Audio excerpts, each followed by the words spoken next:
Hai, aku Olive, dan di usiaku yang baru 23 tahun, aku telah memutuskan kalau aku sudah muak dengan cinta. Kalian tanya kenapa? Ya, karena semua cowok itu brengsek, pembohong, dan penipu. Mereka seperti burung murai, mereka selalu mencari sesuatu yang baru dan bersinar. Jadi, pacarmu berbeda. Ya, terserah. Aku pernah mendengar itu semua sebelumnya. Aku juga sudah mempercayai semuanya sebelumnya. Percayalah. Tapi betapa menyebalkannya mendengar bahwa semua pria itu sama saja. Aku akan memberitahu kalian alasannya. Semuanya dimulai saat SMA. Saat itu aku sangat menyukai anak laki-laki bernama Xavier. Dia cowok idaman, tampan dan berbakat. Kami saling terikat karena kecintaan kami pada musik dan berada di paduan suara sekolah bersama. Setiap musisi punya inspirasi ya kan?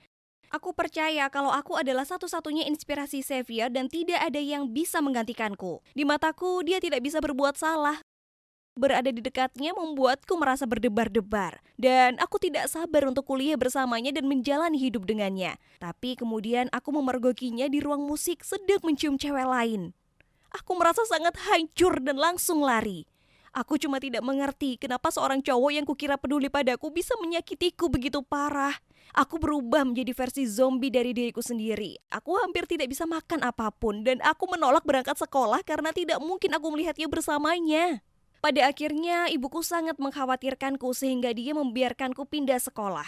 Sangat disayangkan, mungkin sekolah baru tapi masih penuh dengan orang-orang yang brengsek. Aku mulai pacaran dengan cowok bernama Justin, tapi kemudian dia putus denganku demi pacaran dengan temanku Rosie.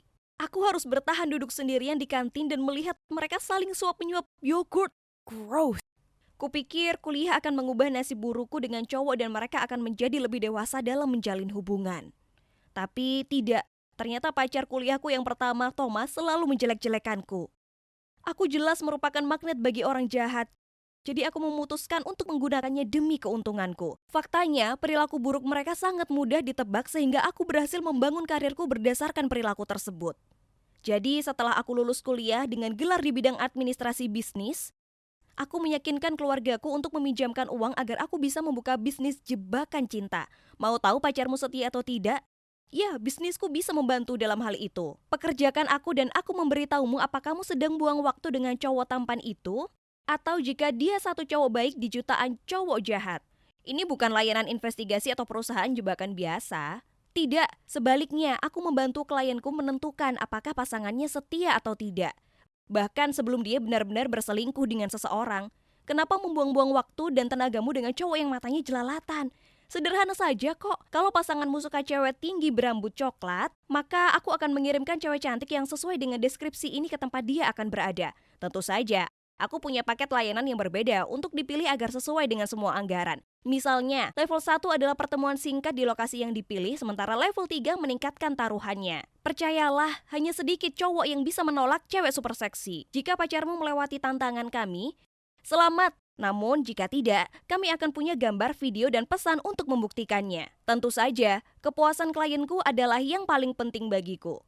Jadi jika ditanya, para timku akan menyangkal dipekerjakan dan oleh siapa. Dan mereka tidak akan pernah melampaui batas atau membiarkan diri mereka sampai jatuh cinta ke cowok tersebut. Walaupun kedengarannya gila, aku melakukan pekerjaan ini dengan sangat baik. Bisnisku sedang booming dan meskipun melihat klienku menangis saat aku menyerahkan foto cowok sedang menggoda satu cewek di timku, itu tidak menyenangkan. Mengekspos penipu membuatku merasa puas. Kemudian semuanya berubah ketika Ami muncul di kantorku. Dia kelihatan seperti klien biasa pada awalnya. Dia mencintai pacarnya, tapi dia tidak sepenuhnya yakin apakah dia bisa mempercayainya. Kasus yang normal dan membosankan. Setidaknya aku pikir sampai aku membuka folder berisi informasi tentang pacarnya. Di sana yang menatapku adalah foto Xavier. Wow, aku tidak menyangka sama sekali. Tetap saja, aku tetap tenang, tersenyum manis pada Amy dan berkata, serahkan padaku. Memangnya aku akan menolak pekerjaan ini dan sejumlah besar uang cuma karena aku punya kenangan dengan Xavier. Amy tidak mengetahui hal itu dan dia juga tidak memerlukannya. Aku akan mengirim cewek lain, menangkapnya, lalu voila, Amy akan melihat betapa brengseknya dia. Malam itu aku menuangkan segelas wine untuk diriku sendiri dan melihat-lihat mapnya. Astaga, aku lupa betapa tampannya dia. Saat gelas wine ketigaku, aku memutuskan bahwa tidak ada seorang pun yang mengenal Xavier lebih baik daripada aku. Oleh karena itu, aku harus menggunakan diriku sendiri sebagai umpan dan menangkapnya. Malam berikutnya, aku memakai gaun favoritku dan pergi ke bar yang menurut Amy akan dia datangi. Di sana dia sedang duduk di bar dan menggoda bartender cantik. Beberapa hal tidak pernah berubah. Lalu dia berbalik dan melihatku. Dia tampak kaget sambil berkata, "Olive, apa itu kamu?" "Oh, hai Xavier." Aku tersenyum pahit. "Terakhir kali aku melihatmu, bukankah kamu bersenang-senang dengan inspirasi barumu di ruang musik?" Dia kelihatan bingung dan bilang dia tidak mengerti apa yang aku bicarakan, jadi aku menjelaskan semua. Aku pikir dia akan malu karena aku memergokinya sebagai penipu, tapi kemudian dia menjawab, "Tidak, kamu salah paham. Kami baru saja berlatih untuk drama sekolah ketika dia tiba-tiba mencoba menciumku. Aku yakin kamu tidak akan tinggal di sana sampai saat berikutnya untuk melihatku mendorongnya menjauh dan memberitahunya kalau aku sudah punya pacar. Kamu adalah satu-satunya, Olive, inspirasiku." Tiba-tiba aku merasa sangat bodoh sehingga aku tidak bertanya langsung padanya hari itu dan kabur begitu saja tanpa berkata apa-apa. Kalau saja aku melakukannya, maka aku bisa memiliki kehidupan impianku bersamanya dan tidak pernah harus pacaran orang-orang brengsek itu. Saat aku menatap matanya yang melamun, aku menyadari bahwa aku masih mencintainya. Dan aku tahu dia juga mencintaiku. Si Amy itu tidak cocok untuknya. Jadi ketika dia memintaku untuk kembali ke kamar hotel bersamanya, aku tidak berpikir dua kali untuk mengiyakan. Setelah itu kami mulai pacaran dan senang rasanya bisa mempercayai seorang cowok lagi. Dia selalu memanjakanku dengan perjalanan akhir pekan yang romantis dan mengajakku ke restoran mahal. Tapi suatu malam saat aku bersamanya di sebuah motel dan dia keluar dari kamar, teleponnya berbunyi bip dan aku melihat pesan dari Emmy muncul. Jadi ketika dia kembali, aku memakai kesempatan ini untuk bertanya kepadanya, siapa Emmy? Dia cuma cewek konyol yang dia pura-pura pacari agar perusahaan ayahnya mau mempekerjakannya untuk pekerjaan besar. Dia berjanji setelah kontrak bisnisnya berakhir, dia tidak akan berbicara dengannya lagi. Aku pernah gagal mempercayai Xavier sekali sebelumnya dan aku tidak akan melakukannya lagi. Aku juga perlu membantunya dalam urusannya. Jadi ketika Emmy datang ke kantorku, aku tersenyum dan berkata, "Selamat, Xavier itu orang-orang baik." "Benarkah?" Dia mengangkat alisnya lalu melemparkan setumpuk foto ke meja di antara kami. Ada foto-fotoku dan Xavier di bar, di mall, dalam perjalanan singkat kami baru-baru ini, dan di lobi hotel. Bicara soal kejutan, ternyata Emmy tidak naif seperti yang kukira. Dia merengut ke arahku dan berkata, "Apakah tempatmu punya peraturan untuk pergi ke hotel dengan pacar pelanggan untuk menantangnya? Persiapkan dirimu untuk pergi ke pengadilan, dasar penipu." Dia pergi, membuatku gemetar ketakutan. Aku hampir kehilangan bisnisku dan itu semua salahku sendiri. Tapi setidaknya aku masih punya Xavier, cinta dalam hidupku kan? Aku meneleponnya sambil menangis dan berharap dia menghiburku. Tapi sebaliknya, dia berteriak, "Kau merusak semuanya, dasar payah. Beraninya kau membiarkan Ami tahu tentang perselingkuhanmu yang memalukan. Apa kau benar-benar berpikir aku akan meninggalkan cewek baik seperti Amy demi orang jahat sepertimu? Bersiaplah untuk sidang, sejak sebab kesaksianku akan membuatmu dirugikan. Sekarang karirku hancur dan harga diriku tercabik-cabik. Aku lelah dan letih, dan kepercayaan terakhirku pada cinta telah hilang selamanya. Tapi yang lebih parah lagi, aku tidak percaya pada diriku sendiri. Aku benci fakta kalau aku jatuh cinta pada pesona Xavier bukan cuma sekali, tapi dua kali. Tapi kalau aku berhasil melewati gugatan ini tanpa kehilangan segalanya, maka aku ingin memulai bisnis baru. Aku tidak mau terus menderita selamanya. Sebaliknya, aku ingin melakukan sesuatu dalam hidupku. Sesuatu yang tidak melibatkan cinta, patah hati, atau apapun di antaranya karena mulai sekarang aku menjaga hatiku sebagai zona terlarang. Halo semuanya, Jack di sini. Umurku 17 tahun dan aku tinggal bersama ibu, ayah, dan kakakku. Kami keluarga normal.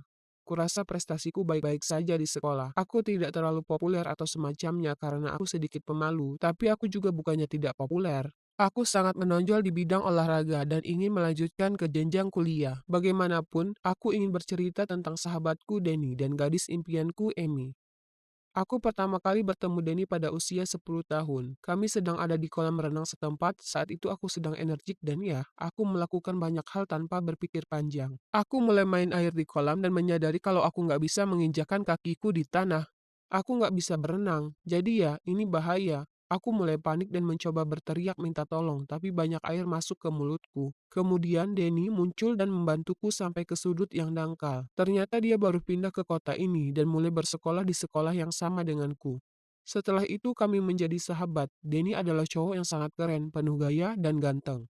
Dia selalu lebih populer dariku dan semua cewek menyukainya, tapi tetap saja, dia memilih berteman denganku. Ada di dekatnya menyenangkan, kami nongkrong, bermain sepak bola, dan main ke berbagai tempat. Ada cewek dari sekolah bernama Emmy, dia populer dan cantik. Dia selalu memakai baju yang cantik, dan dia terlihat menonjol. Masalahnya adalah aku bukan satu-satunya yang memperhatikan hal ini. Hampir semua cowok di sekolah menyukainya. Kupikir aku nggak punya peluang bersamanya, tapi kemudian piknik sekolah terjadi. Aku berakhir di grup yang sama dengannya. Jadi kuhampiri dan coba ngobrol. Aku sangat gugup sampai nggak bisa berkata-kata. Lalu aku tersandung dahan dan tanpa sengaja terjatuh ke dalam pelukannya. Saat itu aku membayangkan kami saling menatap mata dan dia bisa melihat betapa aku menyukainya. Lalu kami berciuman, pacaran, menikah, dan hidup bahagia selamanya. Tapi ya, itu bukan kenyataan. Dalam kehidupan nyata, aku kaku seperti batang kayu dan sangat malu. Aku segera sadar, bangkit dan bergumam, "Maaf." Dia terkikik lalu berkata, "Gak apa-apa, kamu gak luka kan?" Hebatnya, kami mulai ngobrol setelah itu. Segalanya dengan cepat berubah antara Emi dan aku. Kami banyak ngobrol di Messenger dan aku sering duduk bersamanya makan siang. Dia sangat menyenangkan di dekatku, aku senang menghabiskan waktu bersamanya. Kemudian kami pacaran. Aku seringkali harus mencubit diri sendiri untuk meyakinkan diri sendiri bahwa iya, aku pacaran dengan cewek tercantik di sekolah. Kami suka alam, jadi sering menghabiskan akhir pekan jalan-jalan dan menjelajahi tempat baru. Ciuman pertama kami terjadi di kamarku. Kami seharusnya mengerjakan proyek sains kami, tapi aku nggak bisa berhenti menatapnya. Dia sangat cantik, jadi aku membungkuk dan menciumnya. Rasanya seperti kembang api meledak di sekitar kami. Sensasinya benar-benar ajaib. Setelah itu, kami nggak terpisahkan. Aku sering pergi ke restoran bersama keluarganya, dan dia sering datang untuk makan malam bersama keluargaku. Segalanya terasa luar biasa. Dia tuan putriku. Dia di sekitarku, aku sangat bahagia, dan aku nggak bisa bayangkan hidupku tanpanya. Lalu suatu malam, dia mengirimiku pesan, "Aku mencintaimu." Aku tersenyum dan balas, "Aku juga mencintaimu, Emi." Kemudian, yang membuatku terkejut, dia membalas pesan, "Apa sih cinta itu?" Aku nggak mengerti apa yang dia maksud, tapi sebelum aku bisa mengirim pesan lain menanyakan hal ini, dia mengirimiku video dirinya dengan Denny, sahabatku Denny. Lalu dia mengirimiku pesan, "Seperti inilah cinta sejati." Gak percaya dengan apa yang baru saja kulihat, ku lempar HP-ku ke seberang ruangan. Aku sangat patah hati. Bagaimana dia bisa melakukan ini padaku? Aku menangis siang dan malam, sungguh mengerikan. Aku merasa seperti gak akan bahagia lagi. Aku jarang menangis, jadi keluargaku sangat cemas dan mencoba segala cara untuk menghiburku. Tapi nggak ada yang bisa menghiburku. Yang lebih parah lagi, aku takut kembali ke sekolah dan harus melihat mereka berdua bersama. Mereka nggak memudahkanku. Saat sampai di lokerku, aku melihat mereka berdua di sana berciuman. Tersiar kabar bahwa mereka sangat saling mencintai. Ini terlalu parah untuk dia yang selalu mencintaiku. Itu sangat menyakitkan. Denny nggak peduli menyakitiku. Itu masalahnya Denny. Terkadang dia nggak berpikir. Dia cuma mengejar apa yang dia mau tanpa peduli siapa yang dia injak selama prosesnya. Ditambah lagi, kami nggak sedekat dulu lagi. Sejak SMA dia sudah berteman dengan para cowok nakal. Aku berkata padanya bahwa Emi pembohong dan dia akan segera meninggalkannya. Tapi dia cuma mengangkat bahu dan berkata, "Terserah." Aku tahu kalian bertanya kenapa aku masih berteman dengan Denny setelah apa yang dia lakukan. Kurasa aku terlalu baik, tapi aku nggak bisa memutuskan hubungan 7 tahun karena masalah ini. Sudah cukup buruk kehilangan cinta dalam hidupku. Aku nggak mampu kehilangan sahabatku juga. Iya, aku merasa dikhianati dan marah. Tapi Emi sudah menentukan pilihannya dan itu bukan aku. Lalu suatu malam aku dalam perjalanan pulang naik metro. Satu-satunya kursi kosong ada di samping Emi, jadi aku duduk di sebelahnya. Awalnya terasa canggung dan gak satu pun dari kami berbicara. Lalu aku tanya dia, "Kenapa kamu selingkuh?" Dia menjawab, "Ya, Denny adalah pria terkaya, terpopuler, dan paling tampan di sekolah. Jadi aku manfaatin kamu deketin dia." Sangat menyakitkan untuk didengar. Aku sangat marah hingga berdiri selama sisa perjalanan pulang. Besoknya aku ceritakan ke Denny apa yang dikatakan Emi. Dia bilang aku cuma iri, mendorongku, dan membentakku kalau aku harus berhenti bersikap gitu. Kami nggak berbicara selama 2 minggu setelah itu. Aku merasa kesepian, tapi ternyata Denny maupun Emi nggak seperti yang kupikirkan. Denny mencoba menelpon, tapi aku tidak mengangkat teleponnya. Dia juga mengirimiku permintaan maaf yang membosankan, tapi aku nggak membalasnya. Lalu dia muncul di depan pintuku, memberiku coklat dan mengajakku berjalan-jalan di hutan bersamanya. Aku bawa GoPro. Seperti yang kuceritakan sebelumnya, aku suka merekam video pemandangan saat jalan-jalan. Aku tanya apa dia benar cinta Emi. Dan yang mengejutkanku, dia berkata bahwa cewek itu seperti permen karet. Kunyah sampai habis, lalu memuntahkannya. Katanya dia akan memanfaatkan Emi untuk terakhir kalinya, lalu membuangnya. Kemudian dia akan pindah ke kota lain dan mengulanginya lagi. Ini sangat mengejutkan untuk didengar. Aku tahu dia bisa saja ceroboh. Tapi menurutku anak laki-laki yang menyelamatkanku saat kami berumur 10 tahun gak sekejam itu. Aku bilang kepadanya kalau aku gak ingin berbicara dengannya lagi dan aku pergi. GoProku sudah merekam semuanya, jadi sudah waktunya aku membalas dendam pada hatiku yang hancur, ya kan? Masalahnya, betapapun kejamnya Amy, aku masih peduli padanya. Aku sering memikirkannya dan akhirnya memutuskan dia pantas mengetahui kebenaran. Jadi kukirim rekamannya. Bahkan setelah melihatnya, dia mengira aku telah mengeditnya untuk membuat Denny terlihat jahat karena aku iri. Aku tahu bahwa orang tuanya menganggap dia begitu manis dan polos. Jadi aku bilang kalau nggak pisah dengan Denny, aku akan mengirim mereka video itu. Dia mencoba melawan pada awalnya tapi kemudian menyerah dan memohon agar aku nggak menunjukkannya pada mereka. Aku kemudian tahu dia terus menemui Dennis secara diam-diam selama berminggu-minggu setelah itu. Tapi akhirnya, dia melihat sisi gelap dari Denny. Dia mendatangiku di sekolah dan berterima kasih karena telah berusaha membantuku. Dan minta maaf sudah menyakitiku. Aku nggak mencoba menyelamatkannya dari Denny karena aku merasa simpati padanya atau semacamnya. Sebaliknya, menyaksikan suatu kejahatan sama buruk dengan melakukannya. Kurasa betapapun kejamnya Amy terhadapku, aku nggak ingin melihatnya terluka. Terutama karena si brengsek itu. Sebenarnya setelah itu dia bahkan pernah menghubungiku sekali dan memintaku untuk balikan. Tapi tentu saja, aku nggak bodoh. Macan tutul tidak bisa mengubah bintiknya, jadi kujelaskan padanya bahwa jawabanku adalah akan selalu tidak, dan kami sebaiknya tetap berteman. Sedangkan aku dan Denny, kami bukan teman lagi. Aku punya teman lain tapi terasa sulit, sebagian dari diriku masih merindukannya. Tapi aku nggak suka dia yang sekarang. Terima kasih sudah dengar ceritaku, kuharap kalian tidak mengalami apa yang kualami. Tapi jika kalian merasakan, kuharap kalian kuat melakukan yang benar. Betapapun sulitnya keadaan. Hey guys, Ellie lagi di sini. Aku akan berbagi dengan kalian bagian akhir dari ceritaku. Dan percayalah kalian gak akan mau melewatkannya. Di bagian kedua ceritaku, rencana dendamku berjalan lancar. Brian pergi ke New York untuk kerja di sana selama 3 bulan. Dan aku berhasil merayu Clark. Sekarang kami pacaran dan aku hampir mendapat semua informasi yang kubutuhkan untuk membuat perusahaan Sasha hancur. Tapi setelah sehari yang menakjubkan bersama Clark, aku pulang dan kalian gak percaya apa yang menungguku. Ada Brian di sana. Dia duduk di ruang tamu rumahku dan kelihatan sangat marah. Dia terbang pulang sore itu dan gak sabar habiskan akhir pekan bersamaku. Tapi saat dia sampai rumah untuk mengejutkanku, aku gak ada di sana. Dia hendak menelponku bertanya aku di mana saat dia menerima foto dari temannya. Itu adalah aku dan Clark. Ternyata temannya telah melihat kami berbagi piknik dekat jembatan Golden Gate. Dan diam-diam mengambil foto kami saling berciuman dan mengirimkannya ke Brian. Dan dia marah besar. Dia mulai memakiku berkata, "Bagaimana bisa kamu mengkhianatiku seperti ini?" Dia terlihat patah hati dan yang bisa kulakukan hanyalah menangis. Aku bahkan gak bisa menjelaskan diriku karena kenyataannya sangat lebih buruk. Jika dia tahu itu untuk menyakiti ibunya, dia gak akan memaafkanku. Pada akhirnya dia bergegas pergi meninggalkanku di sana menangis. Tapi aku harus tetap kuat. Aku harus fokus dengan balas dendamku. Aku gak ada waktu untuk duduk dan menangisi Brian. Untuk sekarang aku harus mengesampingkan dia dan berusaha gak memikirkannya. Kemudian hari Senin datang. Aku kelelahan. Aku hampir gak tidur sepanjang akhir pekan dan gak mampu berangkat kerja. Tapi aku gak punya pilihan lain. Hari berjalan lambat. Dan saat jam 5 sore tiba, aku menunggu sampai semua orang pergi, lalu pergi ke kantor Clark. Aku memberinya pelukan dan dia mulai memijat leherku dan berkata, "Sayang, kamu kelihatan capek sekali. Ada apa?" Aku menjawabnya berkata, "Enggak, aku baik. Malah aku ngerasa baik kan ketemu kamu. Meskipun aku gak bakal nolak secangkir kopi." Tentu saja Clark dengan senang pergi dan membuatkanku kopi. Dan segera saat dia keluar ruangan, aku lari ke mejanya dan mulai menggeledah mencari dokumen itu. Tapi aku gak bisa menemukannya dimanapun. Apa dia simpan itu di laci? Cepat-cepat kuperiksa, tapi saat sedang melakukannya, Clark jalan balik ke ruangan. "Ellie, kamu sedang apa?" Aku ketakutan sekali dan beranjak sambil berkata, enggak, cuma bantu kamu bereskan meja, ini berantakan sekali."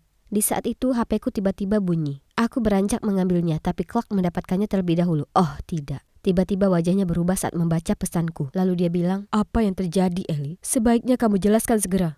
Dia memberikan HP-ku kembali dan aku gak mempercayainya. Itu Amy, kolegaku yang lama, menanyakan apakah aku sudah mendapatkan dokumen terakhir yang menunjukkan cara aplikasi itu dirangkai. Aku merasa gak enak dan aku tahu aku gak bisa berbohong lagi. Aku menatap balik Clark dan dengan tangis kuceritakan padanya semuanya. "Clark, aku tahu kamu mungkin akan benci padaku setelah kuceritakan ini dan aku gak menyalahkanmu, tapi tolong dengarkan aku. Sasha itu wanita yang jahat. Dia sebenarnya adalah simpanan ayahku ketika aku masih kecil, dan dia menghancurkan keluargaku. Aku minta maaf Clark, tapi aku sebenarnya bertunangan dengan Brian, anak Sasha. Aku hanya mengambil pekerjaan ini karena ingin temukan kesempatan menghancurkan bisnisnya dan keluarganya. Segera setelah melihat Sasha tertarik padamu, kuputuskan untuk berusaha membuatmu menyukaiku. Jadi aku bisa tunjukkan padanya rasanya kehilangan seseorang yang dicintainya. Kemudian dengan memperalatmu, aku akan mengambil semua informasi rahasia untuk... Aku sangat menyesal, Clark. Saat aku selesai memberitahunya, aku menangis sesegukan. Aku sampai sulit bernafas. Dan aku tahu Clark akan sangat kesal, tapi sebaliknya sesuatu yang gak masuk akal terjadi. Dia mendekat dan memelukku. Dia menyuruhku untuk menenangkan diri lalu berkata, "Balas dendam itu gak ada gunanya, Ellie. Itu gak berguna untuk siapapun, terutama tidak untukmu. Aku tahu Sasha menyakitimu, tapi kau harus merelakan itu. Itu sudah menjadi masa lalu sekarang. Tentu itu mungkin akan membuatmu merasa lebih baik sekarang. Tapi jangka panjangnya akankah kamu akan lebih bahagia?" Saat itu aku semakin menangis. Kenapa dia masih bersikap sangat baik padaku? Aku gak layak diginiin. Aku terus meminta maaf dan dia bilang dia paham kenapa aku lakukan semua ini dan bahwa dia memaafkanku. Dia bilang, "Aku tahu hatimu itu baik. Kamu hanya sedikit tersesat. Itu saja. Tapi berjanjilah satu hal padaku. Tolong jangan berikan dokumen itu pada perusahaanmu yang lama. Perusahaan kami telah bekerja keras untuk ini. Tolong jangan lakukan itu, Ellie." Ya, paling tidak itu yang bisa kulakukan setelah semua yang kulakukan padanya sejauh ini. Aku janji gak akan serahkan dokumen itu. Dan setelah ku tinggalkan Clark di kantor, aku menyadari sesuatu. Aku sebenarnya menyukainya, bukan hanya sekedar teman atau rekan kerja, tapi lebih dari itu. Aku punya perasaan yang nyata untuknya. Dan sekarang aku pergi dan sangat menyakitinya. Aku merasa sangat gak enak. Dan masih ada beberapa hal yang harus kubereskan. Sesampainya aku di rumah, ku telepon Brian. Tapi dia gak menjawab. Aku tahu aku gak bisa menunggu lebih lama lagi, jadi ku tinggalkan pesan suara menjelaskan semuanya. Ku akhiri pesan itu dengan meminta maaf, tapi aku tahu akan berat untuk Brian memaafkanku. Aku gak menyalahkannya. Gak hanya aku sudah berselingkuh darinya, aku bahkan mencoba menyakiti ibunya. Bagaimanapun, dia ibunya. Meskipun dia sudah melakukan hal yang buruk di masa lalu. Keesokan paginya aku mengundurkan diri. Orang-orang terkejut, tapi aku cuma bilang ingin pulang dan tinggal bersama ibuku. Saat ku kemasi barang-barangku di kantor, aku menemukan kertas catatan dari Clark. Bertuliskan, "Tinggalkan kesedihan di belakangmu dan hiduplah bahagia sayangku. Gadis baik sepertimu layak bahagia." Jadi, Clark gak marah padaku sama sekali. Itu sudah cukup. Aku bisa pergi tanpa khawatir lagi. Beberapa hari ke depannya aku kemas semua barangku dan meninggalkan San Fran. Hatiku terasa sakit sepanjang waktu, tapi aku tahu aku perlu pergi dari sana dan menjernihkan pikiranku. Aku baru saja check-in di bandara saat Brian menelponku. Aku sangat gugup menjawab teleponnya, karena aku belum dengar kabar darinya sejak ku tinggalkan pesan suara. Aku menahan nafas saat mengangkat telepon itu dan bersiap-siap dia marah padaku. Tapi itu gak terjadi. Tetap dengan kebaikan dan ketenangannya seperti biasa, dia bilang padaku dia terlalu terkejut dengan pesanku dan gak tahu harus berkata apa padaku. Butuh beberapa hari untuknya memikirkan semuanya, dan sekarang dia bilang dia siap untuk bicara. "Aku gak marah padamu, Ellie," dia berkata. "Tapi seharusnya kau cerita kisah masa kecilmu denganku lebih awal. Dan kenapa kamu gak bilang kalau ibukulah yang lari bersama ayahmu? Kita bisa saja mengatasi hal ini. Aku minta maaf, ibuku adalah orang yang menghancurkan keluargamu. Tapi kini dia orang yang berbeda. Tolonglah beri dia kesempatan." "Brian, aku minta maaf atas semuanya. Aku lega kau gak marah padaku. Tapi untuk memaafkan ibumu, kurasa aku butuh waktu lebih lama." Kurasa Brian hendak mengatakan sesuatu, tapi saat itu ku dengar pemberitahuan bandara menyuruh penumpang di penerbanganku untuk lanjut ke gerbang keberangkatan. Karena itu aku gak punya pilihan lain kecuali menutup telepon. Brian dengar. Aku minta maaf sekali, tapi pesawatku sudah siap berangkat. Bisa telepon lagi nanti?" "Hah? Kamu akan kemana?" tanyanya. Ku bilang padanya aku akan tinggal bersama ibuku sementara. "Ya, ku pikir itu akan baik untukmu sekarang. Luangkan waktumu dan pikirkan segala sesuatunya, terutama hubungan kita." Aku terkejut saat dia bilang hubungan kita, tapi kurasa dia benar. Aku betul-betul perlu waktu untuk selesaikan semuanya. Akankah aku bisa memaafkan Sasha? Aku mencintai Brian, tapi apa cinta itu cukup besar untuk menghapus semua yang telah lalu? Maksudku, aku gak tahu apakah aku bisa melihat Sasha sebagai ibu mertuaku atau enggak. Dan bagaimana ibuku akan bereaksi terhadap hal ini? Aku naik ke pesawat lalu duduk. Untuk pertama kalinya dalam berbulan-bulan, hatiku kembali merasa damai. Dan aku rasa aku bisa tidur nyenyak. Benar, gak satu pun dari Brian atau Clark membenciku. Semuanya akan baik-baik saja. Aku baru saja akan menutup mataku saat ku dengar seseorang menyebut namaku. Aku melihat ke atas dan betapa terkejutnya aku. Clark sedang berjalan di lorong pesawat. Dia duduk tepat di seberang kursiku dan menengok ke arahku dengan seringai lebar dan berkata, "Aku belum pernah ke LA sebelumnya. Mau jadi pemandu wisataku?" Ya Tuhanku, aku nggak percaya ini. Sedang apa dia di sini? Aku sangat terkejut melihatnya. Tapi di waktu yang sama, gak bisa kusangkal kegembiraan yang kurasakan. Gak seorang pun bisa berkata hidupku membosankan, itu pasti. Aku tersenyum pada Clark dan berkata, tentu padanya. Aku gak tahu apa yang akan terjadi padaku di masa depan. Tapi kurasa aku segera mengetahuinya. Doakan aku. Apakah kalian mempertanyakan gurumu membencimu? Kuharap aku tak harus lakukan itu, tapi... Ya, guruku benci nyaliku dan benar-benar berupaya membuatnya jelas. Ngomong-ngomong aku Lori, aku 15 tahun dan kukira kalian bisa katakan aku ini termasuk anak yang menonjol karena penampilanku. Orang bilang aku ini cukup cantik. Oh iya, tahun ini aku mulai masuk SMA, meskipun aku hanya ikut sekolah setengah tahun saja, karena aku sakit selama 6 bulan dengan demam kelenjar. Ya, aku mengidap mono yang ditakuti.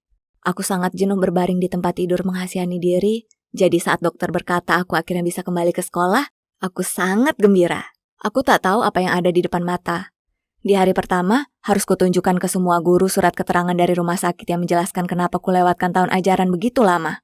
Saat kuberikan itu ke Bu Atiken, guru matematikaku, dia tersenyum dan berkata, "Selamat datang, senang melihatmu terlihat sudah sangat baikan." Ku balas senyumnya dan berterima kasih. Lalu aku hendak berjalan pergi saat dia tiba-tiba berkata, "Permisi, kamu Lori Hannesen?" Wajahnya tampak sangat aneh. Kemudian aku mengiyakan, itu memang aku. Sesuatu dalam dirinya berubah. Dia memberikan pandangan dingin padaku dan menyuruhku segera duduk. Aku agak bingung atas sikapnya, tapi kemudian aku melupakannya. Yang terpenting adalah bagaimana aku bisa mengejar ketertinggalan pelajaranku. Setelah melewatkan matematika 6 bulan lamanya, aku sangat tertinggal dan tidak mengerti apapun. Ibu harus menyewa tutor untukku, dan beliau adalah guru yang baik. Hanya dalam 3 bulan, aku akhirnya bisa menyusul yang lain. Aku punya buku catatan dari sesi kami dengan banyak informasi di dalamnya. Dan kapanpun aku tak ingat sesuatu, aku hanya perlu melihatnya. Nah, suatu hari kuletakkan itu di atas bangkuku. Di sekolahku dan Bu Atiken memergoki dan melihat catatanku. Dia melangkah ke arahku dan merebutnya lalu membantingnya ke depanku. Dia sangat marah dan menghadap wajahku lalu berkata, "Jangan pernah bawa catatan guru lain ke dalam kelasku." Kau dengar aku? Saat dia mengatakan itu, sedikit air liurnya muncrat dari mulutnya dan mendarat di hidungku. Aku merasa ngeri, kenapa dia tiba-tiba marah sekali padaku? Itu agak membuatku takut dan kurasa mungkin dia marah karena aku tak pandai matematika sebaik yang lainnya. Setelah kejadian itu, aku tak berani bawa buku catatan ke kelas. Tapi kadang aku masih kesulitan, jadi aku minta ke teman yang duduk di dekatku untuk membantuku. Bu Atiken selalu memergokiku bertanya padanya lalu menghukumku. Pernah aku bersin terlalu keras dan dia memberiku hukuman. Maksudku, apa kalian bisa percaya? Ini membuatku sangat kesal hingga aku mulai berontak. Aku sering tertidur di kelasnya dan aku benar-benar kehilangan semua motivasi untuk belajar dengan baik. Dan tak hanya itu, suatu hari aku memakai baju baru ke kelas dan sumpah aku kelihatan sama saja dengan cewek lain di sekolah. Tapi Bu Atiken mempermalukanku depan umum dengan cara menyuruhku berdiri di depan semua orang, lalu berkata, "Anak-anak, Lori ini contoh sesuai dari seseorang yang lebih memperhatikan apa yang dia pakai daripada belajar. Jangan jadi seperti Lori." Bisa kurasakan wajahku memerah dan ingin menangis. Dia terang-terangan bersikap jahat padaku dan aku tak tahu sebabnya. Aku bukan cewek macam itu. Aku biasanya suka sekali belajar dan aku tidak peduli soal pakaian dan sepatu sama sekali. Tapi aku tak bisa berkata apapun karena jika aku membalas ucapannya, dia akan memberiku nilai yang lebih buruk. Yang membuatnya makin parah adalah dia juga merupakan pelatih cheerleader dan dia punya sekelompok cheerleader yang mengikutinya kemanapun. Suatu kali aku sedang berdiri di lorong ngobrol dengan temanku Jo. Kami sudah bersahabat sejak kami sekitar 3 tahun. Dan kami juga tinggal di jalan yang sama. Jadi kami tumbuh besar bersama. Jo selalu mengajakku. Jadi, kami sedang berdiri di sana ngobrol saat Bu Atiken dan beberapa murid favoritnya lewat. Tiba-tiba aku dengar salah satu cewek itu berkata, "Wah, lihat, kejutan. Lori sedang menggoda cowok lain." Kemudian gadis yang lain berkata, "Serius, dia ini benar-benar palsu." Maksudku, dia gunakan penyakitnya untuk cari perhatian dari cowok-cowok. Menyedihkan sekali. Aku tak percaya ini. Apa mereka kira aku ini tuli atau apa? Mereka lah yang palsu dengan polesan makeup tebal dan semua gosip dan drama mereka. Aku tak begitu peduli mereka mengatakan hal semacam ini. Tapi yang paling menyakitkan adalah cara Bu Atiken ikut tertawa dengan mereka. Aku sebenarnya melihatnya menganggukkan kepala. Jadi Bu Atiken setuju dengan mereka. Aku tahu itu tak baik, dan Jo juga melihatnya. Dia sangat marah lalu menggandeng tanganku dan berkata kami harus melaporkannya ke kepala sekolah. Tapi ku cegah dia dan berkata, Sudah biarkan saja, aku masih cewek baru di sini dan aku tak mau menimbulkan drama. Dan lagi pula, aku punya rencana. Aku nyengir padanya saat mengatakan ini. Jadi, Bu Atikan punya aturan di mana jika HP seseorang berbunyi di kelas, mereka harus menjawabnya lewat pengeras suara. Dan aturan itu termasuk dirinya juga. Jadi hari itu aku pura-pura menabraknya saat dia memasuki kelas, dan dia melihat HP-nya terjatuh dari tangannya. Dengan cepat ku ambil dan minta maaf karena ceroboh sekali, tapi pada saat yang sama ku bunyikan HP-nya saat dia tidak melihat. Gampang banget. Kalian tahu, aku mengatur supaya Jo menelponnya. Ini akan lucu sekali. Tentu saja, 5 menit kemudian HP-nya mulai berbunyi nyaring. Ringtone-nya adalah Single Ladies, milik Beyonce dan semuanya tertawa. Dia panik dengan cepat mengambil HP-nya untuk menolak panggilan, tapi Jo sangat gigih. Dia terus menelpon dan semua orang di kelas ingat akan aturannya, jadi dia tidak punya pilihan selain menerimanya. Nah, tunggu saja ini. Dia menjawabnya dan tiba-tiba suara Jo memenuhi ruangan, tapi dia gunakan aksen lucu yang membuat dirinya terdengar lebih tua. Sayang, jangan lupa kencan rahasia kita di hotel favorit kita malam ini. Bu Atikan kelihatan seolah dia ingin mati. Dia berkata, siapa ini? Aku tak mengenalmu. Kemudian Jo berkata, ayolah sayang, ada apa? Apa ada suamimu di sana? Tangan Bu Atikan bergetar dan ia berkata, kamu salah sambung. Tapi Jo gak mau berhenti. Kamu ini lucu, sampai jumpa malam ini ya sayang. Bersiaplah untuk malam yang menyenangkan, ting ting. Itu saat Bu Atikan menutup teleponnya dan seluruh kelas sunyi senyap. Harus ku gigit lidahku menahan diri agar tak tertawa. Jo benar-benar melampaui dirinya sendiri. Namun, aku tak benar-benar memikirkan semuanya. Karena beberapa hari kemudian Jo dan aku hendak berjalan pulang saat kami dipanggil ke kantor kepala sekolah. Aku pergi dengannya tapi mereka tak mengizinkanku masuk. Aku bisa lihat Bu Atikan di dalam ruangan bersama dengan kepala sekolah dan Jo. Entah bagaimana dia akhirnya tahu kalau Jo lah yang menelponnya. Dan sekarang kepala sekolah mengatakan kalau Jo akan dikeluarkan dan orang tuanya perlu datang untuk pertemuan keesokan harinya. Ya Tuhan, ini semua salahku. Saat dia keluar, aku langsung bergegas menghampiri dan mulai minta maaf. Tapi Jo berkata, jangan khawatir. Aku yang lakukan, jadi aku yang tanggung jawab. Aku merasa sangat bersalah dan terus katakan, Jo, enggak, ini salahku. Akulah yang harus dikeluarkan. Tapi Jo bahkan tak mau mendengarkan aku. Nah, sore itu kuceritakan seluruh ceritanya kepada orang tuaku. Aku menangis saat memberitahu mereka dan jelas saja mereka marah. Tapi mereka juga mendukung. Keesokan harinya orang tua Jo datang ke pertemuan mereka. Kepala sekolah ada di sana beserta yayasan dan tentu saja Bu Atikan. Untung orang tuaku tiba tepat waktu untuk menyela pertemuan itu. Lalu kami menghambur ke dalam ruangan. Kami ceritakan pada mereka kebenarannya, bagaimana aku selama ini sangat sakit dan harus mencari tutor dan itulah kenapa aku membawa buku catatan itu. Kemudian bagaimana Bu Atikan mengancamku dengan sangat kejam dan bersikap sangat kasar padaku sepanjang waktu. Kuceritakan pada mereka insiden telepon itu adalah kesalahanku dan Jo hanya ingin membantuku.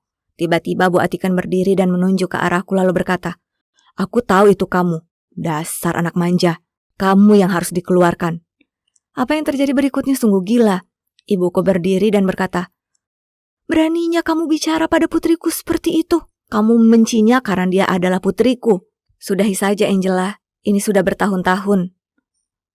Nah, Bu Atikan lari ke arah ibu dan berkata, kamu adalah wanita yang mengerikan dan begitu juga putrimu. Kalian pantas bersama. Dia hampir menarik ibu tapi ayah melompat dan menghentikannya. Aku tak mengerti apa yang terjadi. Semua orang terkejut. Kepala sekolah tampak sangat kebingungan lalu mereka menyuruh kami semua untuk pulang dan menenangkan diri. Sampainya di rumah, ibu mendudukkanku dan berkata, kalau kamu diperlakukan tak baik, kamu perlu memberitahu kami. Jangan menderita sendirian, oke? Kukatakan pada ibu, aku baik-baik saja, dan kalau sekolah menyenangkan. Tapi kemudian ayah menyela dan berkata, kamu baik-baik saja? Jangan bohong pada kami. Kamu hampir dikeluarkan. Kemudian ibu berkata, sayang, tenanglah, ini bukan salahnya. Kamu lihat gurunya? Dia itu iblis. Kemudian ayah hanya tertawa, aku sangat bingung. Kemudian ia berkata, oh ya Lori, seharusnya kami sudah ceritakan ini padamu, tapi Bu Atikan dulu satu sekolah dengan kami. Kemudian mereka cerita padaku bagaimana mereka bertiga sekolah bersama dan baik ibu dan Bu Atikan sama-sama suka pada ayah. Mereka pun jadi musuh bebuyutan. Mereka selalu berkelahi dan Bu Atikan dikeluarkan dari sekolah karena ibuku. Tentu saja ayah tak tahu semua itu waktu itu, dan dia jatuh cinta pada ibu. Wow, sekarang aku paham semua alasan kenapa Bu Atikan memperlakukanku seperti itu. Dia jelas masih marah dengan ibu, dan saat dia melihat namaku, dia tak bisa mengontrol amarahnya lagi dan melampiaskan itu semua padaku. Ibu berkata, Lori, kamu terlihat benar-benar sepertiku saat SMA. Karena aku cantik, banyak orang menjadi iri. Kemudian ibu berpaling ke ayah, tersenyum dan berkata, aku bisa melihat Jo cukup mirip ayahmu. Kamu harus berhati-hati. Saat itu ibu dan aku lalu tertawa. Ayah tak dapat berkata-kata. Dan coba tebak, akhirnya semua berjalan baik. Bu Atikan ditugaskan ke sekolah lain, lalu Jo dan aku hanya diskors dari sekolah selama 2 minggu. Sekarang kami lebih dekat dari sebelumnya, dan pastinya ada tumbuh rasa cinta di antara kami. Pada akhirnya kehidupan SMA membaik lagi ya kan? Di SMA selalu saja ada cewek-cewek yang jahat kan? Nah, ternyata akulah sebenarnya cewek jahat itu. Dan butuh kejadian yang sungguh mengerikan untukku menyadarinya. Kalian tahu, aku ini cewek yang biasa-biasa aja. Tampang biasa, nilai biasa, dan bisa dibilang aku ini agak gendut. Ya, aku begitu tak terlihat, tapi syukurlah aku punya beberapa teman baik. Jadi tak masalah, aku puas dengan hidupku yang biasa-biasa aja. Tapi suatu hari, ku terima sebuah pesan di lokerku. Bahkan ada gambar hati di atasnya. Jantungku mulai berdetak sangat cepat. Apakah mungkin ini? Aku membacanya dan tak percaya. Itu dari cowok bernama Dave dan dia mengaku punya perasaan terhadapku. Dia bahkan menuliskan nomor HP-nya. Aku terpaku. Lalu, kemudian ku baca bagian bawah pesan itu dan kenyataan menampar keras wajahku. Aku akan menunggu teleponmu, Sarah. Itu bukan untukku. Itu untuk Sarah. Tentu saja itu untuk Sarah. Semua cowok menyukainya. Siapa sih yang tidak? Dia cewek tercantik di sekolah. Dan lagi, lokernya berada tepat di sebelahku. Jadi Dave membuat kekeliruan. Aku hendak menyelipkan itu di lokernya. Saat kulihat dia berjalan ke arahku. Ku coba sembunyikan kekecewaanku bahwa pesan itu bukanlah untukku. Membuatku sebal melihatnya berayun ke arahku dengan rambut keriting pirang dan senyumnya yang menawan. Saat dia melihatku, dia mulai memulai obrolan ringan dan bahkan memuji kardiganku. Itu sungguh aneh. Apa serunya sih membicarakan soal itu? Apa pujian itu semacam sarkasme atau apa? Cewek bagai malaikat ini memberiku perasaan tak nyaman. Pasti dia ini tipe cewek jahat yang cuma baik di depanmu, lalu nantinya pulang ke rumah dan menuliskan namamu di buku aib miliknya. Setelah dia berjalan pergi, ku remas catatan itu dan kulemparkan ke dalam tasku. Lalu malam itu, aku melakukan sesuatu yang gila. Ku kirim pesan ke Dave, pura-pura jadi Sarah.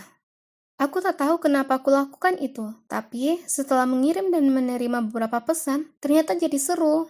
Ku cari dia di sosial media, dan aku tak percaya betapa tampannya dia. Dia setahun lebih tua, jadi kelasnya berada di gedung lain. Tak heran, aku tak pernah lihat dia sebelumnya. Bahkan, kantin kami berada di gedung yang berbeda, jadi mungkin dia juga tak pernah melihatku. Ya, walaupun dia juga gak bakal memperhatikanku sih. Rasanya sungguh hebat berkirim pesan dengannya. Aku tak pernah lakukan hal seperti ini sebelumnya, dan sebenarnya terasa cukup menyenangkan pura-pura jadi Sarah. Aku bisa bicara padanya dengan bebas dan tak perlu merasa khawatir berlebihan jika aku terdengar seperti pecundang. Karena di momen itu, aku adalah Sarah, cewek terpopuler di sekolah, dan rasanya sungguh hebat. Tak masalah apa yang kukatakan, karena aku tahu Dave menganggapku Sarah. Jadi, semua yang kukatakan padanya itu lucu atau menggemaskan. Aku bahkan cerita ke sahabatku Clara apa yang kulakukan. Dan dia heran, aku punya keberanian untuk lakukan hal seperti itu. Kutunjukkan padanya pesan-pesan kami, dan dia bilang, "Wah, gila ya kamu." Tapi, aku terus berkirim pesan dengannya, dan akhirnya merasa tak bisa berhenti.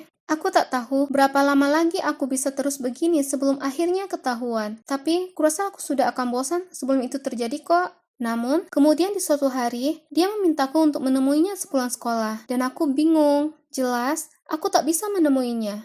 Dan tidak pula membiarkan dia mendekati Sarah yang asli di dunia nyata. Jadi, kubuat alasan tentang betapa orang tuaku super ketat, dan aku akan mendapat masalah jika sampai ada orang lain melihat kami. Tapi dia bersikeras, mengatakan kalau dia punya hadiah untukku. Jadi, kusuruh dia letakkan itu di atas mesin penjual otomatis saja. Yang membuatku terkejut, dia menganggap ini ide yang sangat romantis. Jadi, dia setuju. Di sepanjang minggu berikutnya, dia letakkan hadiah untukku tiap hari. Suatu hari, hadiahnya kristal kecil berbentuk mawar. Keesokan harinya adalah buku puisi. Baik sekali, aku tak menyangka kelembutan semacam itu dari seorang pecinta olahraga. Lalu, kemudian dia memintaku menemuinya pada pertandingan basket Jumat itu. Dia terdengar sangat serius. Kurasa kesabarannya mulai habis. Ya, tentu saja akan jadi terlalu aneh pergi ke sekolah yang sama, tapi tidak saling bertemu sama sekali dalam 2 minggu berturut-turut, ya kan? Aku tak punya pilihan lain, kecuali setuju. Tapi, rasa panik mulai menyergap. Ada babak final dari turnamen besar di sekolah, jadi semua orang ke sana. Dan Sarah akan ada di sana juga. Dan jika Dave melihatnya, tidak, itu akan jadi bencana. Hidupku akan selesai kalau sampai mereka tahu apa yang kuperbuat. Aku bertanya pada Clara apa yang harus kulakukan. Dan dia berkata, apa? Kamu belum selesai lakukan catfishing itu. Kamu perlu memberitahunya sebelum semuanya terlambat. Dia menjuluki aku seorang catfish. Aku sangat tersinggung, jadi aku berlalu pergi dan mengatakan aku akan membuat rencana sendiri tanpa bantuannya. Aku tahu pasti apa yang akan kulakukan. Sampainya aku di rumah, kugeledah laci obat ibuku dan temukan itu, sirup lasatif miliknya. Kutuang sedikit ke minum buah yang kubeli. Jelas saja, aku ikuti instruksinya dan cuma kutuang sedikit. Maksudku, aku tak mau membuat Sarah pingsan. Aku hanya ingin memberinya secukupnya saja, supaya dia lewatkan pertandingan itu. Aku tak tahu betapa buruk semua hal ini akan terungkap. Saat aku pergi ke sekolah esok harinya, kupastikan aku lebih awal dan meletakkannya di bangku Sarah. Tapi, ku dengar langkah kaki, dan hampir saja jantungku copot. Untung saja itu cuma Clara. Lalu dia tanya, aku sedang apa? Aku hanya katakan, aku melihat ada cowok yang meletakkan ini di meja Sarah. Dan karena iri, jadi kulihat. Sarah kemudian mengambilnya tanpa ragu, karena menerima pemberian dari para pengagum rahasia bukanlah hal baru baginya. Nah, berhasil. Setelah olahraga hari itu, Sarah meminumnya. Tapi, kemudian bencana datang. Teman-temannya juga minta seteguk, jadi dia membagikannya. Dan yang membuatku ngeri, Clara juga ikut minum. Ingin rasanya aku melompat dan menghentikan mereka, tapi aku tak bisa. Di kelas berikutnya, semua orang terus berlarian ke kamar mandi. Ini sungguh aneh. Untungnya, Clara cuma sekali ke kamar mandi. Kemudian, dia baik-baik saja. Dia mengira dia sudah salah makan. Andai saja dia tahu kebenarannya, Sarah pastinya minum lebih banyak dari yang lainnya, karena dia masih terlihat pucat setelah beberapa kali ke kamar mandi. Saat jam istirahat, ku datangi dia dan menanyakan apa dia baik-baik saja, lalu menyarankan agar dia pulang dan istirahat. Dan bahkan kutawarkan membantunya jalan ke mobilnya. Saat itu, sebenarnya aku lebih khawatir kondisinya daripada rencanaku. Tapi ya, rencanaku pun berhasil. Malam itu, Dev mengirimiku pesan, mengatakan dia tak bisa temukan aku di pertandingan basket. Ya, aku. Maksudnya Sarah. Ku bilang padanya, aku tak enak badan. Lalu kemudian dia bilang, akan mengirim hadiah besok untuk membuatku merasa baikan. Nah, saat itu Clara datang dan melabrakku. Dia menerobos ke kamarku, mengatakan, aku tahu apa yang kamu lakukan. Bukankah itu keterlaluan? Lalu cerita, dia melihat sirup itu di ranselku. Aku terdiam, tapi kemudian aku hanya katakan padanya, kalau sudah waktunya para cewek jahat itu merasakan obat mereka sendiri. Tapi dia marah besar. Dia berkata, kamu ini konyol. Sarah bukan cewek yang jahat. Dia itu baik. Dia bahkan baik padamu. Apa kamu terbutakan dengan kecemburuan sampai kamu seterpuruk ini sehingga menyakitinya? Kamu tahu tidak? Kamu itu satu-satunya cewek jahat di sini. Pada saat itu, dia bergegas pergi, meninggalkanku sendirian berdiri di sana. Aku termenung di sana, tercengang. Apa yang baru saja terjadi? Apa yang baru saja ku dengar? Jadi aku cewek jahatnya? Itu tak mungkin. Benar kan? Clara ini temanku bukan sih? Bagaimana bisa dia mengatakan itu padaku? Dia terus saja menyebutku catfish, lalu cewek jahat. Cewek ini benar-benar keterlaluan. Tapi, kata-katanya terus terngiang di kepalaku. Aku memikirkannya. Sarah sebenarnya tak pernah menyakitiku. Jadi, kenapa aku begitu kejam padanya? Ini bukanlah aku yang baik. Malam itu, aku tak bisa tidur. Aku merasa sangat bersalah. Sudah kubiarkan semuanya lepas kendali. Kenapa aku lakukan ini? Aku bahkan tak sungguhan suka dengan Dave. Tentu, menyenangkan rasanya ada cowok tampan yang bicara denganku. Tapi, dia bicara denganku hanya karena mengira aku ini Sarah. Aku tak tahu lagi apa yang ingin kulakukan. Besoknya, Dave sudah meletakkan kotak hadiah baru di atas mesin penjual otomatis. Aku terus memandanginya, dan tak yakin apa sebaiknya aku ambil. Tapi tiba-tiba, seorang cowok melihatnya, menurunkannya, dan melihat itu ditujukan untuk Sarah. Lalu dengan cepat dia berlari ke kelas dan memberikan itu padanya. Semua terjadi sangat cepat, aku bahkan tak punya waktu untuk merespon. Aku lari mengejarnya untuk melihat yang terjadi kemudian. Sarah dan teman-temannya semua berkumpul mengelilingi kotak itu dan terus mengatakan, Dave, bukankah dia yang kau taksir? Dave Miller itu? Wow, selamat Sarah. Tapi, kenapa dia berikan hadiah untukmu? Aku bisa lihat wajah Sarah merona, dan itu saat kusadari, dia ternyata menyukainya. Ya Tuhan, aku sudah mengacaukan semuanya. Dia sangat senang, yang membuatku merasa lebih buruk. Clara benar. Akulah cewek jahatnya, bukan Sarah. Aku harus bertindak cepat sebelum Sarah temuin Dave. Lalu mereka berdua temukan kebenarannya. Kukirim pesan ke Dave dan memintanya menemuiku di taman diam-diam. Begitu aku sampai, bisa kulihat dia sudah ada di sana, menunggu dengan bersemangat. Aku sembunyi di balik pohon dari kejauhan, lalu menelponnya. Lalu memintanya mendengarkan penjelasanku dulu. Kukatakan padanya, aku bukan Sarah, dan kulakukan ini karena aku capek merasa seperti pecundang. Tapi aku tak mengira sudah bertindak terlalu jauh. Aku minta maaf, ujarku padanya. Dia sangat bingung dan agak marah pada awalnya. Tapi setelah beberapa saat, dia bilang kalau dulu waktu di SMP, dia juga bukan siapa-siapa. Jadi dia paham posisiku, tapi dia butuh waktu untuk mencerna semua ini. Saat dia hendak menyudahi, aku berkata, "Tunggu!" Kemudian berlari ke arahnya dan mengatakan, akulah cewek di telepon itu, dan aku punya berita baik untuknya. Kalau Sarah yang asli, sebenarnya juga suka padanya, dan yang dia harus lakukan adalah pergi dan mendapatkannya. Dia tampak tak yakin dan berkata, "Kamu tak bohong lagi padaku, kan?" Kemudian aku berkata, "Aku bersumpah, dia sangat naksir padamu. Tolong, biarkan aku menebus semua ini. Aku akan membantumu." Dia terlihat sangat senang, dan aku merasa lebih baik mengetahui aku membantu pasangan bahagia ini agar bisa bersama. Mereka pantas dapatkan satu sama lain. Aku bahkan membantunya memilih hadiah selanjutnya untuk Sarah. Ya, ini waktunya untuk Sarah yang asli. Dan sejak saat itu, aku jadi seperti mak comblangnya. Dan untuk Clara, tentu saja aku minta maaf padanya, dan berterima kasih padanya karena menjadi teman yang baik dan karena telah menyadarkanku. Dan sekarang, Sarah dan Dave resmi jadi kekasih, dan aku bahkan terkadang nongkrong bersama mereka. Nyatanya, teman Dave ada yang mendekatiku. Jadi, kita lihat saja apa yang terjadi nanti. Mungkin, pada akhirnya, aku akan punya pacar.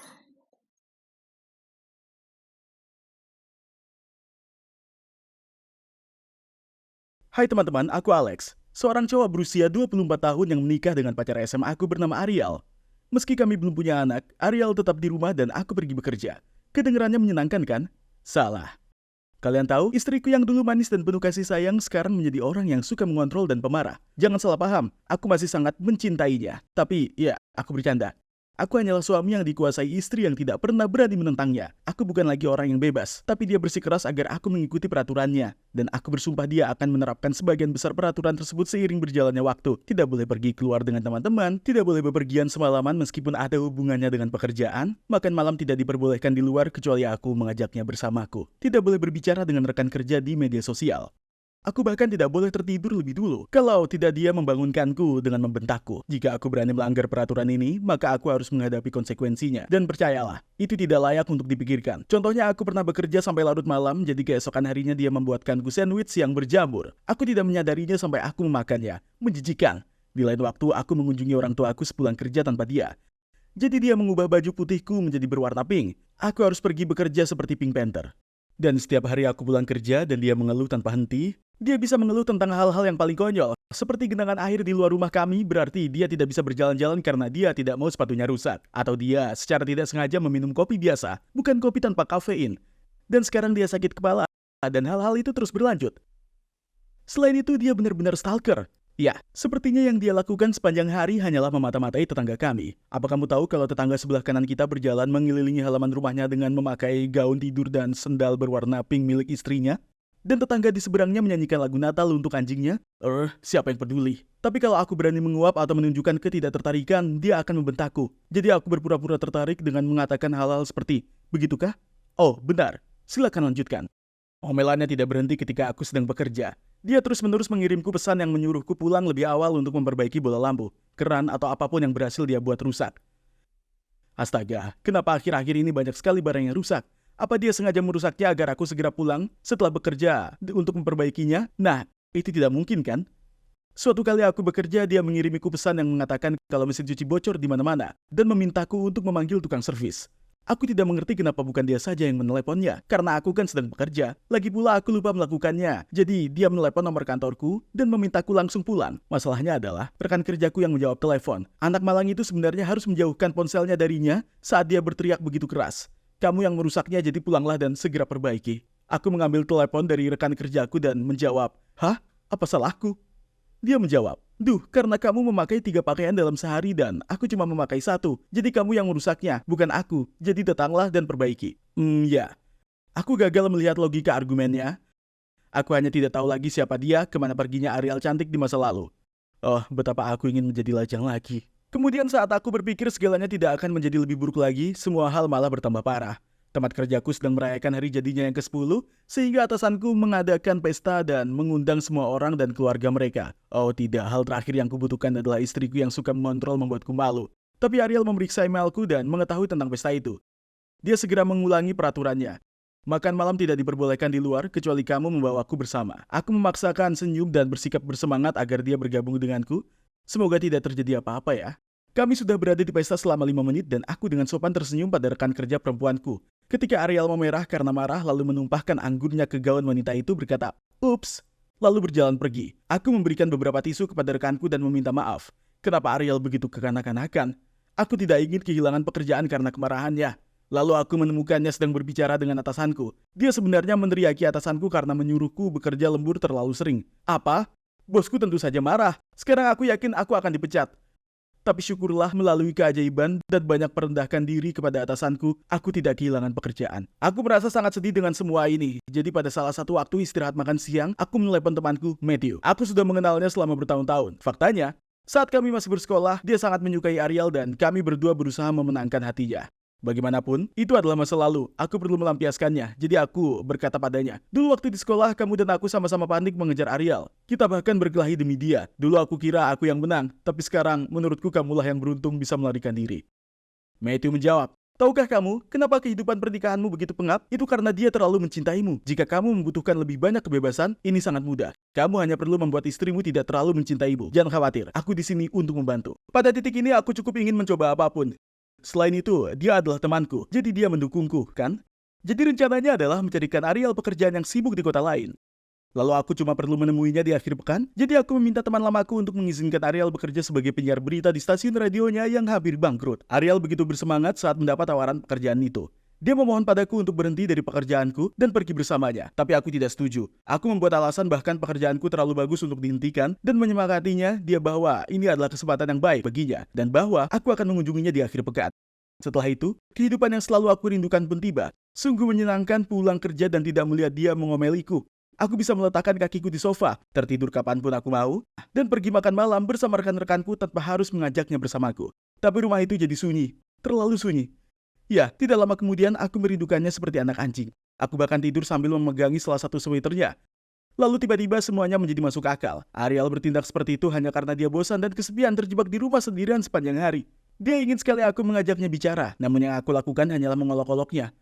Oh, aku adalah suami yang buruk. Aku adalah seorang idiot yang bodoh dan aku ingin istriku kembali. Jadi tanpa penundaan, aku membeli seikat bunga terbesar yang bisa kutemukan dan pergi ke tempat Ariel di kota lain. Namun saat aku berhenti di luar, aku melihatnya berdiri di luar berbicara dengan seseorang. Itu adalah Matthew, ular yang licik dan picik itu. Lalu aku melihatnya meraih tangannya, aku menghampirinya dan meninju hidungnya. Ariel panik. "Alex, kamu gila. Apa yang kamu lakukan?" Kemudian dia memeriksa hidung Matthew yang berdarah. Aku sangat marah, jadi aku berseru, "Dia pembohong. Dia menyuruhku mengirimmu pergi supaya dia bisa masuk ke dalam hidupmu." Dia menatapku sambil heran dan tergagap. "Apa kamu menyuruhku pergi? Aku mendapatkan pekerjaan ini dan aku memilih kehidupan ini." "Tidak," aku menggelengkan kepalaku. "Aku yang mengatur semuanya. Maafkan aku bodoh. Aku hendak memeluk Ariel tapi dia mendorongku dan berkata, 'Apakah kamu bosan denganku? Kenapa tidak kamu pengecut?' Setelah itu Ariel berlari masuk ke rumahnya dan mengunci pintu. Aku memintanya untuk mendengarkanku, tapi dia mengabaikanku. Aku tidak punya pilihan selain pulang ke rumah dengan sedih dan sendirian. Aku kembali ke rumahnya setiap hari dan mencoba meminta maaf, tetapi dia tidak pernah membukakan pintu. Setiap hari aku meninggalkan hadiah di depan pintu rumahnya, seperti kue coklat, boneka penguin, karena itu adalah hewan favoritnya, dan foto kami bersama. Dia mengambil hadiah itu, tetapi dia tetap tidak mau membukakan pintu. Namun suatu malam ketika aku sedang menunggu di depan rumahnya, aku melihatnya berlari ke arahku. Mungkinkah dia sudah memaafkanku dan datang untuk memelukku? Nah, seorang penjahat sedang mengejarnya dan mencoba mengambil tas tangannya. Aku bergegas maju dan menjatuhkan bandit ini ke tanah. Dia sangat lega karena aku di sana untuk menyelamatkan harinya dan dia langsung memelukku. Setelah itu dia memaafkanku dan kembali ke rumah. Aku benar-benar telah memetik pelajaranku sekarang. Aku harus selalu menghargai kebahagiaan yang aku punya daripada menyepelekannya. Tapi kurasa aku masih harus hidup dalam kegelisahan seumur hidupku. Takut suatu hari nanti, Ariel akan mengetahui rahasia besar yang aku simpan.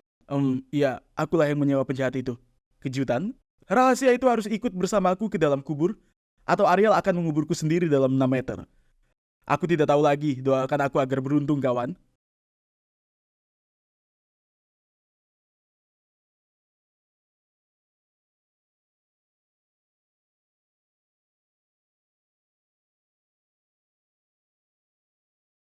Pernah merasa kalau keluargamu dikutuk? Aku tinggal bersama nenek, ibu dan saudara perempuanku. Aku dikelilingi oleh para wanita, tapi tak satu pun pria. Ini pasti sebuah kutukan karena rumah tangga kakek nenekku berantakan.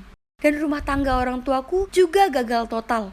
Jadi ini membuat ibu dan nenekku sangat sensitif di sekitar pria. Mereka mengira semua pria itu berbahaya dan selalu mengingatkan aku dan adikku untuk tak dekat-dekat cowok. Ngomong-ngomong, aku Gemma dan adikku adalah Lesi. Dia anak manis yang selalu mematuhi apa yang ibu dan nenekku bilang. Dan kurasa bisa kalian katakan kalau aku ini anak yang pemberontak. Kebanyakan temanku laki-laki, tapi tentu saja keluargaku tak tahu itu. Kapanpun aku bicara soal temanku, aku pura-pura kalau mereka itu perempuan. Kalau tidak, mungkin ibu akan membunuhku. Meskipun aku dikelilingi oleh banyak teman laki-laki, dalam hal cinta itu cerita yang berbeda. Aku sebenarnya cukup pemalu soal itu. Mungkin ibu dan nenekku telah mempengaruhiku, karena kapanpun ada cowok yang bilang dia suka padaku, aku tak percaya padanya. Tapi pernah sekali saat di SMA, aku hampir percaya ke satu cowok. Dia bilang dia sangat tergila-gila padaku dan bahkan rela mati untukku. Dia sungguhan duduk di depan pintu dari pagi sampai petang, menunggu sampai aku setuju jadi pacarnya. Tapi dia tak lepas dari amarah ibuku. Saat ibu memorgokinya, ibu menyiram seember air padanya, dan dia langsung lari kabur. Jelas saja, dia tak mau mati untukku kalau begitu. Ada beberapa cowok yang juga mengatakan mereka tak bisa hidup tanpaku. Tapi, aku tetap melihat mereka mondar-mandir dan hidup. Jadi kurasa ibu dan nenekku benar. Laki-laki itu sekelompok pembohong. Tapi, selalu ada pengecualian. Dan pengecualianku ini adalah Brad. Oh, Brad yang menawan. Aku bertemu dengannya di toko kaset. Dan kami berdua mengambil kaset yang sama tepat di saat yang sama. Aku terpesona saat pandangan pertama. Semua peringatan mengenai cowok meninggalkan pandanganku. Aku hampir tak bisa melihat. Mataku berubah menjadi emoji berbentuk hati. Selebihnya adalah sejarah. Kami jatuh cinta dan jadi sepasang kekasih. Dan akhirnya, kukumpulkan keberanian untuk mengajaknya ke rumah. Aku bertaruh tak ada yang bisa menolak cowok ganteng seperti dia, termasuk nenek dan ibuku. Aku tak tahu kalau aku baru saja mengundangnya ke sarang harimau. Segera saat dia masuk ke rumah kami, dia memberi nenekku pelukan dan berkata, "Kamu pasti ibu Gemma. Aku bisa lihat dari mana dia mendapatkan wajah cantiknya." Lalu dia menengok ke ibuku dan berkata, "Hai Lesi, kau bahkan lebih cantik daripada di foto." Tapi kemudian tentu saja Lesi muncul. Dan kesadaran muncul di wajah Brad. Dan dia tertawa dan berkata dia tak menyangka aku punya nenek dan ibu yang cantik. Ibu dan nenek berusaha keras menyembunyikan kegembiraannya. Dan Brad cuma mengedip padaku. Astaga, dia licik sekali. Hahaha. Di tengah-tengah makan malam, saat Brad pergi ke kamar mandi, kuperhatikan ibu dan nenek saling senyum. Mereka sedang merencanakan sesuatu. Apa yang mereka masukkan dalam makanannya? Aku sama sekali tak percaya pada mereka dan bertanya kepada mereka apa yang terjadi. Tapi mereka hanya tersenyum manis dan berkata, "Tidak ada apa-apa sayang." Kucicipi kentang tumbuk Brad dan rasanya sangat asin. Kutanya mereka kenapa melakukan itu. Dan nenek berkata, "Kami hanya ingin lihat apa dia pembohong seperti laki-laki lain." Sayang, mari kita lihat apa dia akan memilih menjadi pria yang sopan atau jujur. Saat Brad kembali, nenekku menanyakan apa dia menyukai masakannya dan dia mengatakan, "Itu enak sekali, terima kasih. Aku suka Anda tak tanggung-tanggung menggunakan garam. Sangat menonjolkan rasa alami dari kentangnya." Itulah cowokku. Bagus, Brad. Tapi nenek dan ibuku tak mau mengakhiri kejahilan mereka. Mereka bertekad untuk mempermalukan Brad. Ibu meminta Brad membantunya mengambil pencuci mulut di kulkas. Dan ibu meletakkan laba-laba plastik palsu di atas kue itu.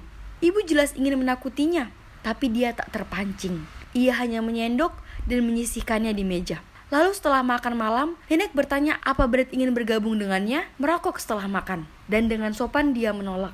Sudah jelas mereka tak akan dengan begitu mudah menemukan kelemahannya. Saat kami selesai makan, Lesi naik ke kamarnya. Tak lama, nenek dan ibu tiba-tiba mengatakan mereka mendengar seseorang memanggilnya di luar. Jadi mereka keluar untuk memeriksa. biar kulihat wajah frustasi mereka, karena mereka tak temukan alasan apapun untuk melarang cerita cintaku dengan Brad. Jadi mereka pasti keluar untuk berunding. Kukatakan pada Brad untuk menunggu di dapur sementara aku pergi menguping mereka. Tapi segera saat ku masuki lorong semua lampu padam dan ku dengar seseorang menendang rubuh pintu dapur. Aku sangat panik sampai aku menjerit keras tak terkontrol dan tak bisa berhenti gemetaran. Memegangi kepalaku dan berteriak minta tolong dengan panik. Ya Tuhan, aku bahkan bisa mendengar suara pistol sedang diisi. Apa kami akan dirampok? Aku hanya berdiri di sana mematung di tempat. Aku sangat ketakutan. Tapi kemudian aku merasakan ada tangan di pundakku dan hampir melompat kaget. Tapi untungnya itu cuma Brad. Dia menarikku di dekatnya sambil membawa sesuatu seperti tatanan lilin. Kemudian ia hendak meninggalkanku di sana untuk menghadapi siapapun yang menyebabkan ini. Tapi aku sangat ketakutan, sampai aku hanya memeluknya erat dan mulai terisak. Tiba-tiba lampu menyala. Setelah merasa silau sebentar, kulihat ibu dan nenekku berdiri di sana tepat di depanku. Nenekku berteriak, "Siapa kamu?" Aku tak tahu apa yang beliau bicarakan. Jadi aku mendongak ke arah Brad dan melompat. Itu bukan Brad, itu cowok asing. Aku lari ke arah ibu dan berkata, "Dia perampok, dia membawa senjata." Nenekku hanya tertawa dan berkata, "Tak ada perampok, bodoh. Ini hanyalah sebuah tes untuk pacarmu. Kami ingin melihat seberapa berani dia." Kemudian nenekku bergerak cepat ke arah dapur, dan di sanalah Brad berada, meringkuk di bawah meja. Sungguhan, apa yang ibu dan nenek harapkan darinya untuk bereaksi di situasi berbahaya semacam ini? Bagaimanapun itu sungguh memalukan saat melihatnya. Tapi tunggu, siapa cowok asing ini? Tiba-tiba dia berbicara dan berkata, sebenarnya aku Chris, pacar Lacey." Ibu dan nenek terlihat sangat kaget. Ibu berteriak ke arah lantai atas, "Lacey, turun ke bawah sini sekarang." Ya, ini canggung. Ternyata Chris dan Lacey sudah pacaran diam-diam selama setahun. Dia bahkan punya tangga dari tali yang dia gunakan untuk naik ke kamarnya tiap akhir pekan. Aku tak percaya ini. Aku melirik Lacey. Selama ini aku kira gadis muda ini lugu. Dan di sanalah dia sedang membaca di kamarnya. Ketika sebenarnya dia hanyalah pura-pura menjadi orang yang sungguh percaya dengan apa yang ibu dan nenek katakan. Dan menyelinap dengan seorang pacar di belakang kami. Sangat bijaksana daripada aku. Meskipun tak bisa disangkal kalau Chris adalah laki-laki yang baik. Segera setelah lampunya padam, dia menyembunyikan Lacey di pojokan dan turun untuk memeriksa dan mengurusku tanpa khawatir tentang bahayanya. Kasihan Brad, dia tak lolos tes ini, tapi aku tak bisa menyalahkannya. Dan untuk ibu dan nenekku, mereka sangat terkejut, mereka bahkan tak bisa bicara. Lacey meminta mereka untuk menerima Chris dan memberi mereka izin untuk berpacaran.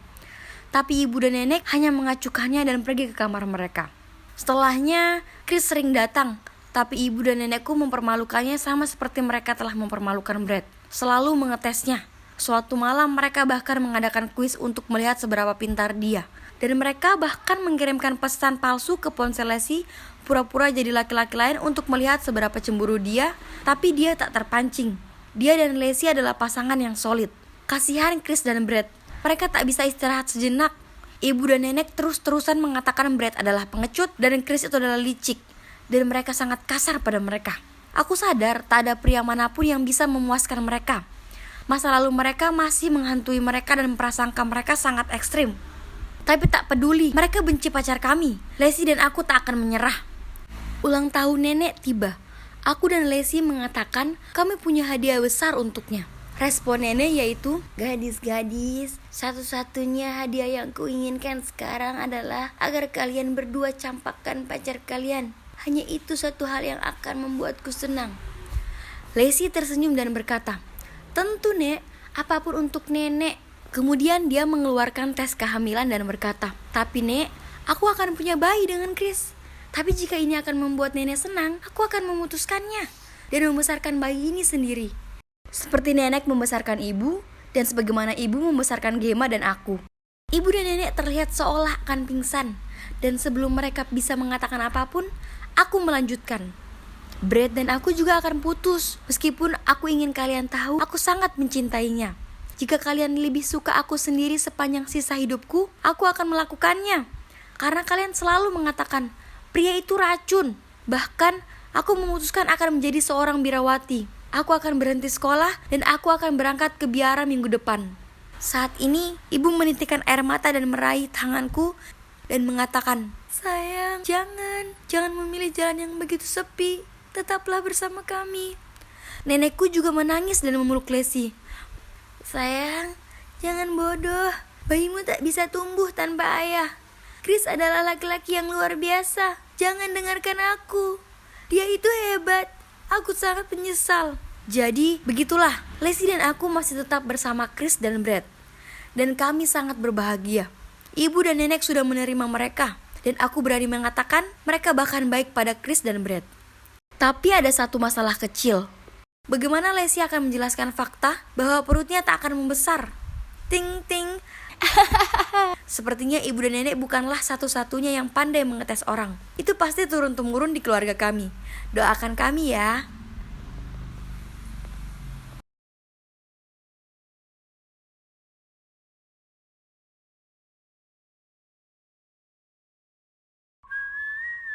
Hai guys, aku ingin cerita pada kalian tentang musim panasku yang paling berkesan. Ceritanya termasuk rumah tanpa ada ortu, cewek impianku, dan rahasia besar adik kecilku, Silas. Sebenarnya, Silas tak ingin ceritakan soal itu ke kalian, tapi cerita ini terlalu lucu untuk kami simpan sendiri. Jadi tetaplah menyimak, biar ku ceritakan apa yang terjadi. Bayangkan adegannya, di sana aku sedang makan corn dog saat orang tua kami memberitahu mereka akan pergi liburan di hari jadi pernikahan mereka yang ke-20 tahun. Itu artinya aku akan berada di rumah sendiri seminggu lamanya. Di rumah peternakan kami yang dikelilingi ladang yang sangat luas. Kedengarannya hebat kan? Tapi tunggu. Bahkan lebih baik, karena teman-teman masa kecilku yang kini tinggal di luar kota juga kembali ke desa untuk liburan musim panas. Tentu saja orang tuaku mengizinkanku mengundang mereka ke sini. Sedekat itu keluarga kami. Ya Tuhan, aku belum bertemu Carl lebih dari setahun, dan adik perempuannya Eli juga. Yap, tak ingin ku katakan aku naksir sekali pada adik sahabatku, tapi begitulah. Pokoknya, ini akan jadi surga musim panas. Tapi kalian tahu, manusia berencana, Tuhan menentukan. Ternyata orang tuaku tak mengajak Silas bersama mereka, karena mereka pikir aku sudah cukup besar untuk menjaga adikku. Ah, sungguh mengecewakan. Bagaimana bisa aku membuat Eli terkesan jika ada anak kecil pengeluh yang harus kujaga? Aku harus berpikir cepat. Jadi segera setelah kami lambaikan tangan melepas orang tuaku, kuberikan PS4 milikku dan berkata, "Silas, kau boleh memainkannya hanya jika kau janji lakukan apa yang kuminta dan tak menggangguku." Tentu saja dia setuju. Maksudku, anak 8 tahun mana yang tak ingin main Fortnite? Sesekali kuperiksa dia, dan kuberikan jus dan cemilan. Selain itu, aku punya banyak waktu luang untuk kuhabiskan nongkrong bersama Carl dan Ellie. Semua berjalan lancar untuk beberapa hari pertama, dan tak ada yang menandingi berada dekat sahabatmu dan gebetanmu seharian lamanya. Wah, aku tak bisa melepaskan pandanganku dari Ellie. Dia sepertinya jadi makin cantik. Kemudian di suatu malam kami duduk-duduk di luar memandangi bintang. Itu sungguh romantis, terutama saat Carl menganggapnya membosankan dan meninggalkan kami berdua. Aku hendak melakukan trik menguap dan merentangkan tanganku untuk merangkul bahu Ellie. Seketika Silas muncul dan menyusup di antara kami. Kupelototi dia. Dengan gigi berkatup, aku bertanya padanya apa yang dia mau. Dia hanya mengangkat bahu dan berkata, "Edward, sekarang aku bosan dengan permainan itu. Aku mau es krim." Ellie tertawa. Kemudian mereka berdua turun untuk mengambilnya. Apa? Beraninya si culun kecil ini mengacaukan pendekatanku yang mulus. Dasar perusak suasana. Aku perlu cari trik baru untuk menangani anak yang menjengkelkan ini. Jadi keesokan harinya, ku bilang pada Silas kalau dia ingin mengunduh permainan baru pilihannya, dia harus ke ladang dan mencari tongkol jagung dengan jumlah persis 200 biji di dalamnya. Dia terlihat ingin menangis, tapi dia pergi menuju ladang. Oh, betapa pintarnya aku mengirim adik kecilku untuk upaya yang sia-sia. Kuharap dia akan menyerah setelah beberapa jam, tapi tidak. Dia ada di sana dan mencarinya seharian. Dia bahkan berhasil menyeret Carl untuk membantunya. Pada akhirnya, dia masih tetap harus pergi dengan tangan kosong. Bagaimanapun, aku harus berterima kasih pada adik bodohku ini karena membantuku menghabiskan soreku yang indah bersama Ellie. Malam itu, kami semua duduk bersama di ruang tamu dan berbagi cerita hantu yang seram. Kuharap Ellie akan ketakutan sampai dia meringkuk di pangkuanku untuk berlindung. Jadi kuceritakan pada mereka tentang rumah kosong, yang termasuk properti keluarga kami. Kakekku dulu tinggal di sana, tapi sekarang sudah terbengkalai lebih dari 40 tahun lamanya.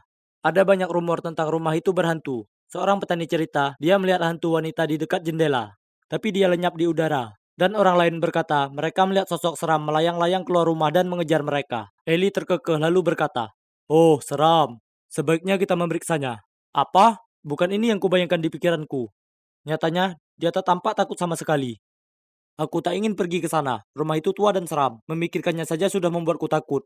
Untung bagiku, Silas sangat tidak menyarankan kami dengan mengatakan bahwa dia mendengar ada yang menangis di rumah itu. Dan orang tua kami tidak mengizinkan kami ke sana. Dan kemudian entah dari mana, aku merasakan angin dingin berembus ke arahku dengan suara tiupan, membuat bulu kuduku berdiri. Dan boom! Lampunya mati, seluruh ruangan menjadi gelap. Semua orang bingung. Apa yang sedang terjadi? Aku tak mau mati sekarang. Tidak sebelum aku sempat memberitahu gebetanku bagaimana perasaanku. Aku sedang terhanyut dalam hayalan menakutkan. Saat lampunya menyala kembali, semua orang langsung tertawa. Ya Tuhan, kudapati diriku duduk di pangkuan Eli dengan kepala di antara kedua tanganku. Rupanya adik kecilku yang jahil, yang ternyata sengaja mematikan lampunya untuk iseng. Sungguh memalukan. Ya sudahlah, setidaknya Eli berubah pikiran soal ingin memeriksa rumah itu. Tapi beberapa hari kemudian, hal-hal aneh mulai terjadi. Aku pergi mengambil cemilan dari simpanan rahasiaku di bawah tempat tidur. Tapi apa ini? Semua coklat batangan Snickers itu hilang. Itu tak mungkin Silas, karena dia benci coklat Snickers. Ya kan? Kemudian saat kami menonton film, Eli mulai menggigil. Jadi sebagai cowok yang mengagumkan, aku pergi mengambil selimut untuknya. Tapi semua selimutnya hilang. Saat aku kembali dan memberitahu Kar dan Eli soal itu, Eli bilang itu aneh karena kapan hari dia tidak bisa temukan piyamanya. Dan sebotol Gatorade Kar juga hilang. Jadi, apa benar ada hantu di rumahku? Dan untuk adikku, dia bertingkah seolah dia dihantui. Dia jarang berbicara lagi, dan selama 3 hari berturut-turut, tepat di jam 6 sore, dia menghilang dari rumah selama berjam-jam. Ini sangat aneh, maksudku, itu adalah waktunya untuk acara favoritnya, dan dia sungguh tak akan melewatkan adventure time tanpa alasan yang bagus. Bagiku, menyenangkan kalau Silas tak ada di rumah, tapi karena aku ini kakaknya, aku masih harus memperhatikannya, karena ayah dan ibu tak akan terkesan kalau sampai aku kehilangan dia atau apa. Malam itu secara misterius dia menghilang lagi. Aku agak curiga, jadi aku pergi mencari Silas, tapi tak bisa kutemukan dimanapun. Panik, aku lari di sekitaran taman memanggil namanya. Akhirnya, aku merasa ada tangan menepuk bahuku. Aku sangat gelisah. Aku berbalik dan melihat Silas berdiri di sana. Aku membentaknya, kamu tak bisa kabur begitu saja tanpa pamit. Dari mana kamu tadi? Tapi dengan tenang Silas menjawab, memangnya kenapa? Ini urusanku, bukan urusanmu. Kemudian dia langsung berlari masuk. Dia pasti sedang bercanda denganku. Baiklah kalau begitu, jika dia mau main rahasia-rahasiaan, maka aku juga tak keberatan jadi detektif. Aku harus mencari tahu. Aku mengumpulkan Ellie dan Carl, dan menyusun rencana jenius. Keesokan harinya saat makan siang, sesuai rencana Silas masuk ke dapur dan semuanya sudah disiapkan. Aku menempatkan toples berisi permen yang mencolok di atas meja, dan seperti yang diperkirakan, Silas langsung mengambil segenggam penuh dan memasukkannya ke dalam mulut. Oh, lihatlah wajah bahagianya. Dia tak tahu apa yang kupersiapkan untuknya. Tepat setelah itu, kami masuk ke ruangan. Tak ingin ketahuan makan sembunyi-sembunyi, Silas dengan cepat sembunyi di bawah meja. Dan tentu saja, kami pura-pura tidak tahu dia ada di sana. Kemudian aku mengangkat toples itu dan berkata, teman-teman, coba tebak, aku memesan pil ini online. Ini permen tak terlihat yang legendaris itu, yang membuat mustahil untuk orang lain melihatku. Carl berakting terkejut. Tak dapat dipercaya. Bagaimana kau mendapatkannya? Kudengar ini sangat populer, sampai terjual habis di mana-mana. Kemudian Eli bertanya padaku, berapa lama kami bisa menghilang jika memakan permen ini? Ku jawab, kurasa jika kita hanya memakan 4-5 permen, kita bisa menghilang selama 45 menit. Kami melanjutkan sandiwara kami, lalu aku berkata agar meninggalkan toples itu di sini. Jadi besok kami bisa menjahili semua orang dengan kekuatan super baru kami. Aku mengedip dan semua mengangguk. Sekarang kemana Silas pergi lagi? Aku bertanya dan semua menggelengkan kepala. Lalu ku ambil sebuah apel dan dengan sengaja menjatuhkannya ke lantai. Kemudian langsung mengintip ke bawah meja untuk mencarinya. Sementara berpura-pura tidak melihat Silas di bawah meja. Dia tampak sungguh takjub dan berusaha tak mengeluarkan suara. Sekarang Silas mengira dia benar-benar tak terlihat. Dia merangkak keluar, kemudian melakukan beberapa hal lucu di depan kami. Dari mulai menari, menggoyangkan pantatnya, dan jungkir balik di ruangan. Sangatlah sulit menjaga ekspresi dan mengabaikannya. Kemudian di jam 6 sore, Silas pergi dari rumah dengan memakai ransel. Tapi karena dia mengira dia tak terlihat, dia langsung berlari melewati kami tanpa ragu.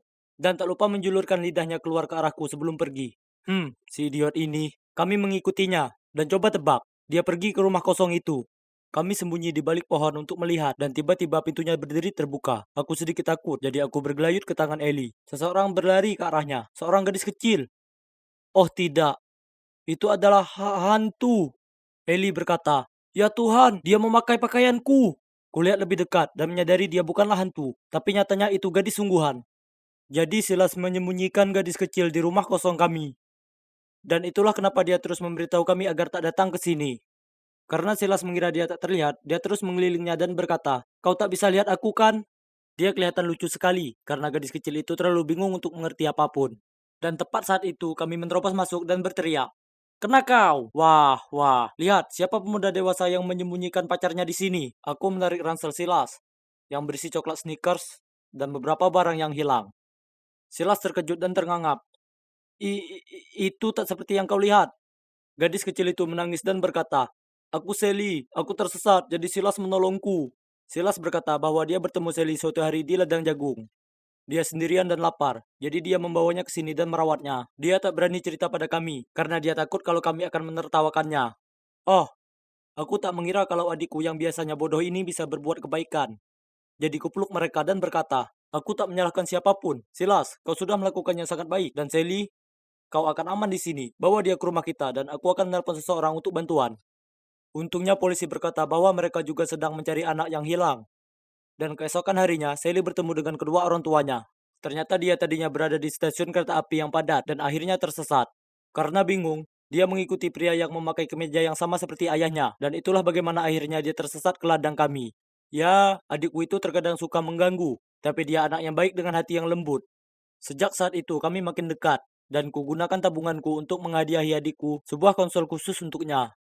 Sedangkan aku dan Eli, nah, kita sebut saja hubungan kami masih sebatas pertemanan untuk saat ini.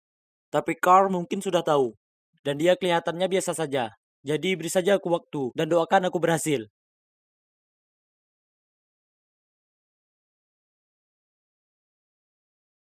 Aku membuka laci dan aha, itu dia.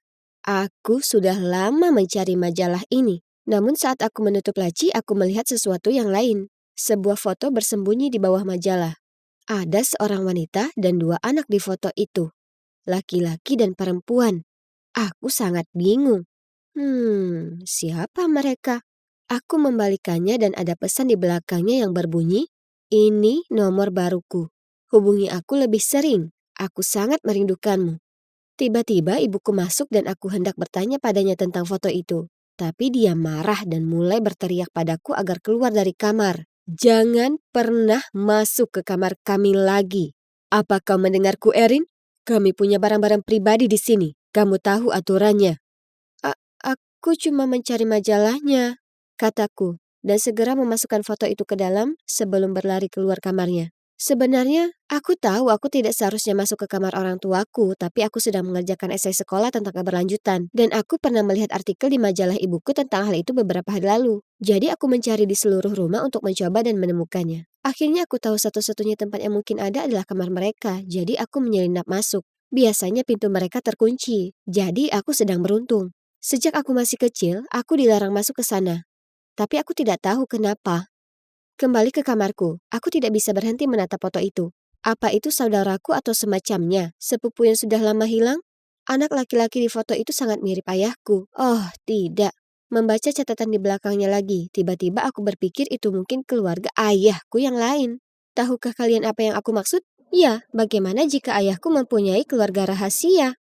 Mungkin dia selingkuh dari ibuku dan menjalani kehidupan rahasia lainnya? Detektif yang ada di dalam diriku menjadi gila. Tidak ada jalan lain lagi. Aku harus menyelesaikan masalah ini dan mencari tahu kebenarannya. Aku mencari nomor teleponnya secara online dan tidak percaya ketika seorang gadis seumuran denganku muncul. Aku mulai melihat-lihat semua fotonya dan tiba-tiba melihat salah satu pria muda sedang menggendong bayi dan tulisannya berbunyi, "Merindukan masa lalu menjadi gadis kecil ayah." Ini gila! Aku yakin pria muda di foto itu adalah ayahku, dan aku perlu berbicara dengan gadis ini secepatnya. Aku mengirim pesan padanya dan memberitahunya bahwa kami punya hubungan keluarga. Aku bahkan kirim beberapa foto bersama ayahku untuk membuktikannya. Aku gemetar saat melihat balasannya muncul. Ayahku tidak pernah menyebutmu, sekalipun. Itu sangat menyakitiku. Aku tidak percaya gadis ini sebenarnya adalah putri ayahku juga. Sekarang bagaimana aku harus menyampaikan berita ini kepada ibu? Dia akan panik. Aku tidak tahan membayangkan melihat orang ini menghancurkannya. Jadi aku memutuskan untuk membereskan semuanya terlebih dahulu. Beberapa hari kemudian, ayahku melakukan perjalanan bisnis ke Boston. Lagi, dia selalu pergi ke Boston. Aku dulunya selalu percaya dia sangat sibuk di tempat kerja. Tapi sekarang aku tahu kebenarannya, karena putri rahasia ayahku sudah mengonfirmasi bahwa dia juga berasal dari Boston. Maksudku, tentu saja itu alasannya. Jadi aku bilang ke ibuku bahwa aku akan menghabiskan akhir pekan di rumah temanku. Dan saat ayahku pergi, aku naik taksi yang kutelpon dan meminta sopir untuk mengikutinya. Ketika kami sampai di Boston, aku melihat ayahku berhenti di luar rumah. Dan kemudian melihat sekeliling seolah-olah dia mengira dia akan tertangkap. Kemudian dia keluar dari mobilnya dan membunyikan bel pintu. Seorang wanita datang membuka pintu dan segera mereka mulai berciuman. Kemudian seorang gadis muda muncul dan ya, itulah persisnya orang-orang yang ada di foto itu. Aku sangat gemetar sehingga aku benar-benar menjatuhkan uang untuk membayar taksi. Rasanya seperti ayahku meninju keras dadaku. Aku sangat kesal. Dia punya keluarga lain yang aku dan ibu tidak tahu. Aku tidak tahan lagi. Ibu tidak pantas menerima ini. Aku berjalan menuju rumah dan begitu fokus pada apa yang ingin kukatakan kepada ayahku. Aku bahkan tidak menyadari ada sebuah van yang berhenti tepat di sebelahku. Tiba-tiba, segalanya menjadi gelap. Dan aku menyadari bahwa mataku telah ditutup.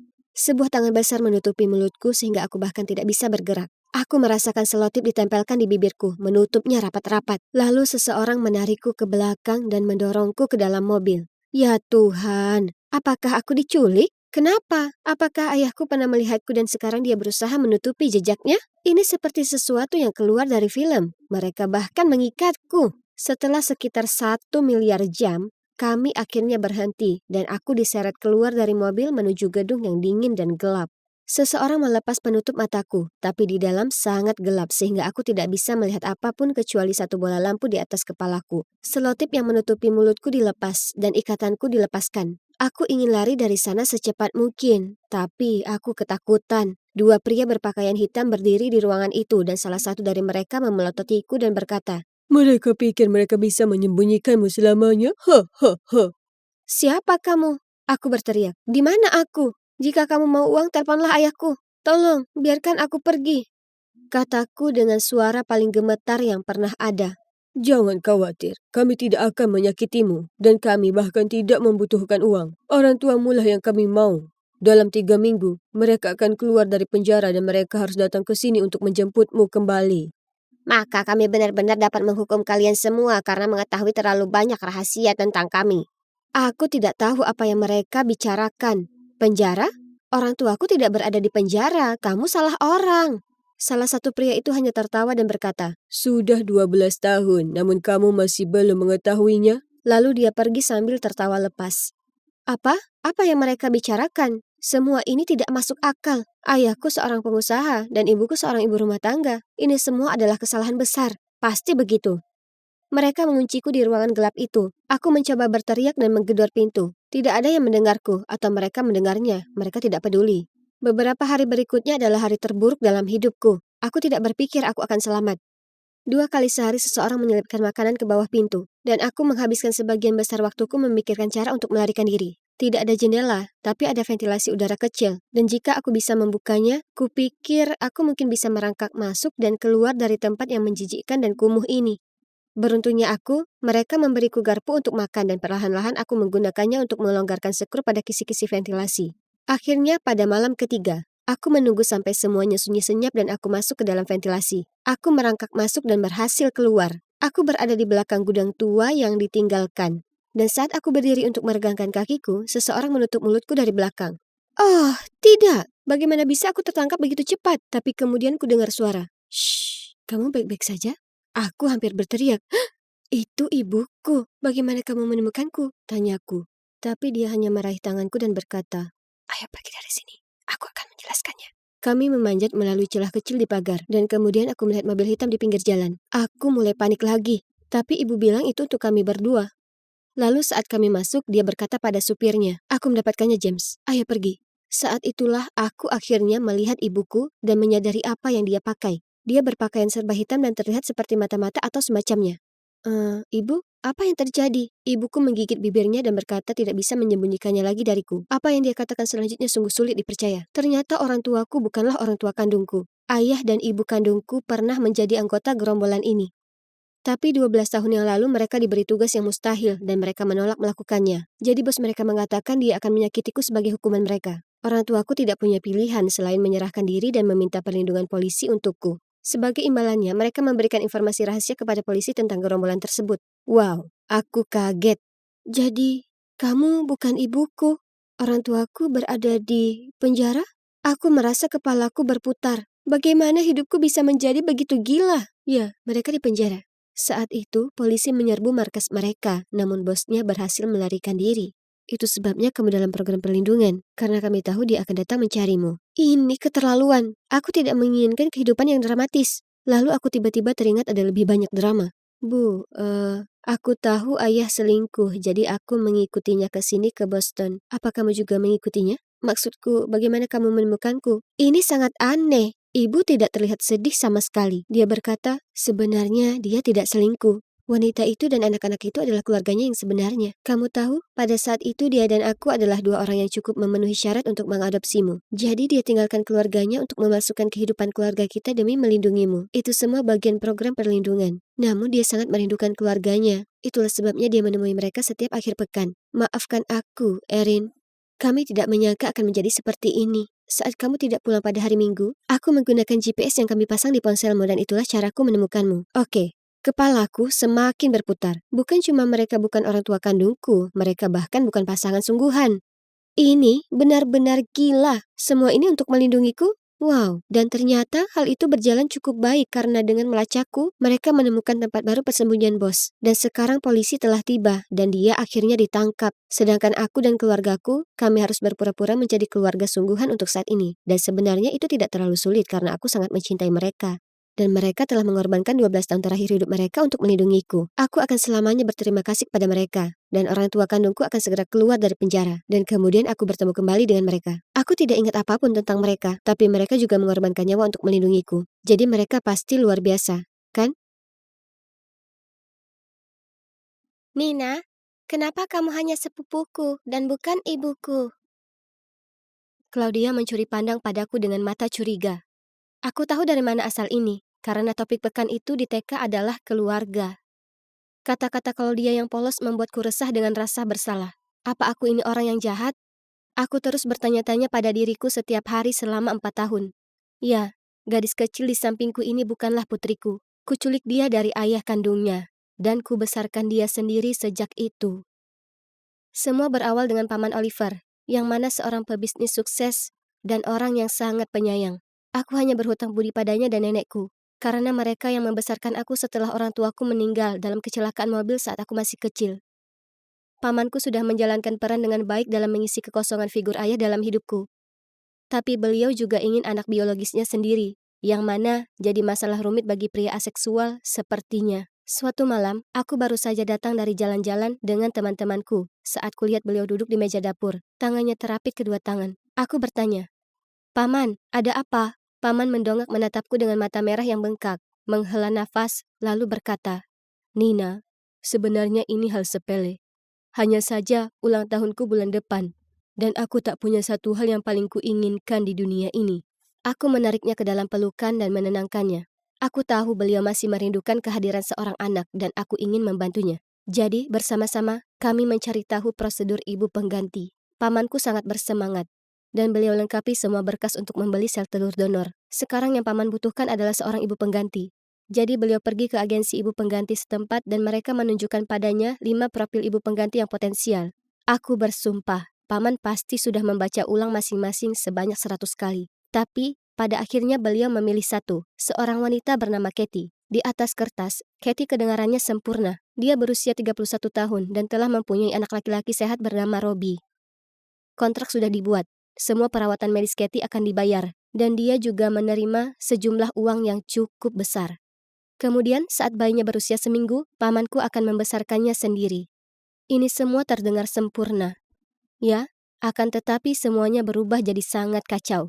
Setelah Katie hamil, Paman Oliver ingin berada di dekatnya supaya dia bisa menjalin ikatan dengan bayinya. Suatu kali aku jalan masuk ke ruang tamu mendengar musik klasik dimainkan, dan pamanku menempelkan kepalanya ke perut Katie untuk mencari tahu apakah bayinya bisa mendengar musik itu. Segera siap pulang ke rumah mendapati Katie di sana, jadi hal biasa bagiku. Awalnya aku tak keberatan karena dia selalu bersikap baik padaku, dan kami bahkan ngobrol ringan dari waktu ke waktu. Tapi kemudian suatu pagi saat aku menuruni tangga hendak pergi kerja, kulihat dia berdiri di halaman membantu nenekku menyiram bunga. Aku hendak menghampiri untuk menyapa mereka saat ku dengar dia berkata, "Oliver adalah pria yang sangat baik, Tapi dia sangat sibuk. Aku khawatir dia akan kewalahan antara bayi yang baru lahir dan pekerjaan. Kemudian nenek berkata, "Jangan khawatir sayang, karena dia aku dan Nina yang akan membantu." Tapi Nina sangat muda, dan dia punya kehidupannya sendiri. Dia selalu keluar berpesta atau bersama cowok. Dan Anda tidak bisa diharapkan untuk merawat seorang bayi. Tidak untuk seusia Anda. Aku cuma tak mau ada orang asing yang merawat bayiku. Tidak saat aku bisa membantu. Apa? Perilakunya yang manis bagai gula hanyalah akting, bukan begitu? Beraninya dia berusaha memanipulasi nenekku tersayang. Beberapa hari kemudian, aku turun ke bawah untuk makan malam dan melihat Katie duduk di sana. Dia tersenyum padaku dan bertanya bagaimana hariku. Aku tak tertipu dengan sikap baiknya yang berlebihan, tapi aku tetap menerimanya. Pada suatu ketika dia tiba-tiba mengambil ponselnya. Kemudian senyumnya berubah menjadi muram. Oh, tidak. Robbie terkena demam. Sebaiknya aku ke sana. Dia segera menarik mundur kursinya dan berdiri. Kalian tahu soal ini? Hanya cinta ibu yang bisa membuat si kecil merasa lebih baik. Kemudian dia pergi. Kata-kata Katie yang beracun pastinya telah merasuki nenek. Karena nenek terlihat cemas akan Robbie dan memberi senyuman lembut seiring pandangannya mengikuti langkah Katie. Dan itu baru permulaan. Permainan Katie terus berlanjut karena beberapa hari kemudian dia muncul di depan pintu dengan isak tangis. Kemudian dia bercerita tentang sewa tempat ulang tahun Robbie yang dibatalkan dan mereka menolak memberikan uang ganti rugi. Sesuai harapan, pamanku memberitahunya dia bisa mengadakan pesta di tempat kami dan bahwa paman akan menanggung biayanya. Di hari pesta itu, kulihat Katie memberikan pada paman semua nota pembayaran untuk istana balon, sulap, catering, dan lain-lain. Dengan lembut dia menepuk perutnya dan menyeringai. Kau akan jadi ayah yang hebat. Kau tahu, kita selalu bisa punya anak lagi setelah ini. Gratis tentu saja.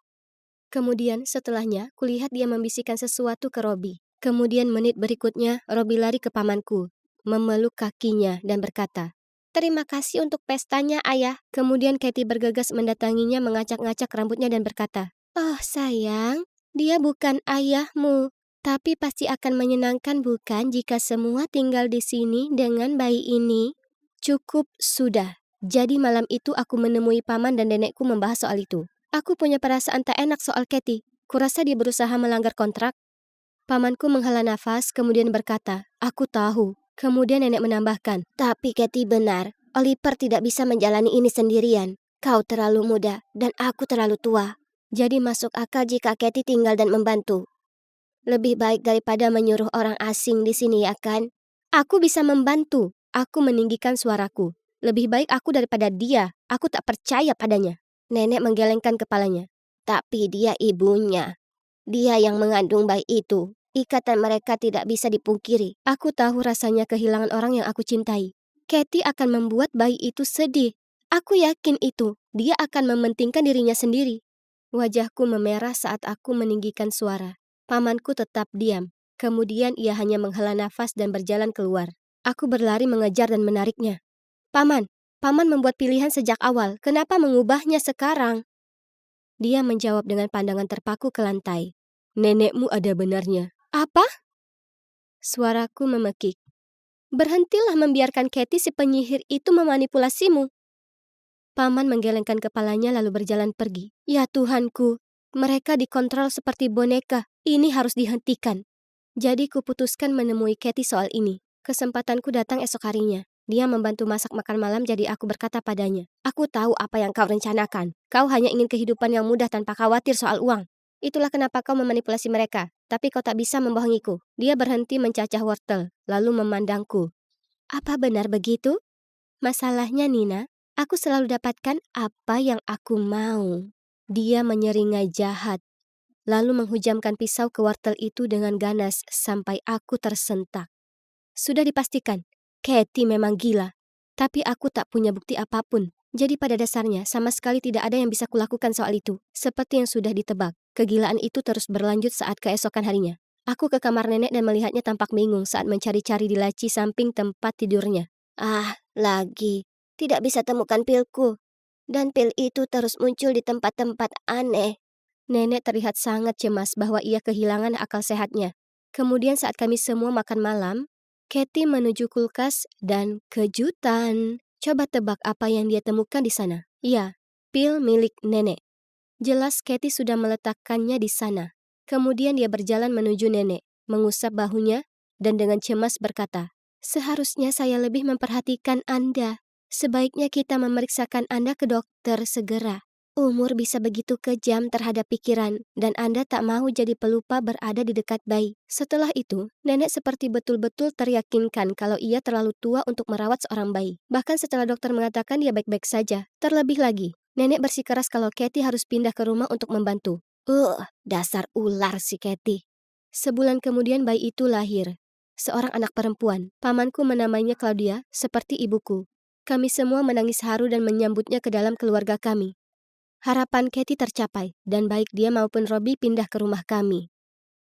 Suatu pagi aku turun ke bawah melihat Katie menggendong bayi itu. Di depannya adalah kontrak yang sudah dirobek. Ku bilang padanya untuk pergi. Dia tersenyum sinis dan berkata, "Kau memang gadis pintar, Nina, tapi kau bukan tandinganku. Aku tak akan kemana-mana. Ini adalah rumahku sekarang, jadi biasakanlah." Aku tahu tak ada gunanya memberitahu paman dan nenek soal ini. Aku tak bisa biarkan wanita ini menghancurkan keluargaku. Dia itu berbahaya. Dia bisa saja menyakiti siapapun pada akhirnya. Dia tak akan berhenti sampai dia dapatkan apa yang dia mau. Aku tak mungkin membiarkannya. Jadi, saat Katie sedang di kamar mandi, aku mengangkat Claudia. Dan sebelum dapat kucegah diriku sendiri, aku kabur dari rumah dan keluar dari kehidupan mereka. Aku pindah ke kota baru dan mendapatkan pekerjaan baru. Sebenarnya hanya untuk sementara, tapi kurasa aku terlalu egois dan takut untuk kembali. Aku selalu jujur pada Claudia tentang satu hal, bahwa aku adalah sepupunya, bukan ibunya. Jadi, saat Claudia mengucapkan kata-kata itu, "Nina, kenapa kau hanya sepupuku dan bukan ibuku?" Aku merasa sangat bersalah. Dia kehilangan hubungan dengan ayahnya karena aku. Ya, aku ingin keluargaku keluar dari jebakan Katie.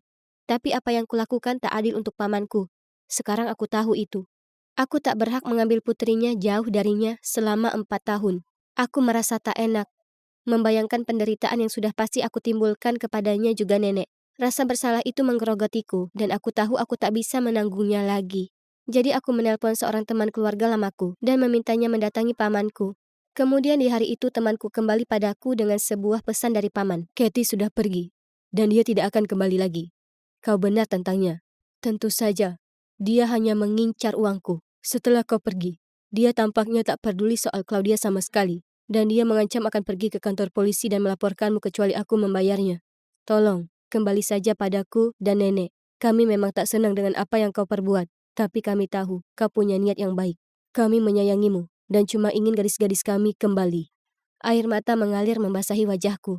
Mereka telah berbesar hati memaafkanku. Kabur bukanlah jawaban. Meski kulakukan itu dengan niatan yang baik, sudah waktunya berhenti berlari. Sudah waktunya untuk pulang. Jadi, ku amati gadis kecil yang sangat mengingatkanku akan pamanku ini. "Claudia," aku meraih tangannya. "Apa kau siap untuk pulang ke ayah?"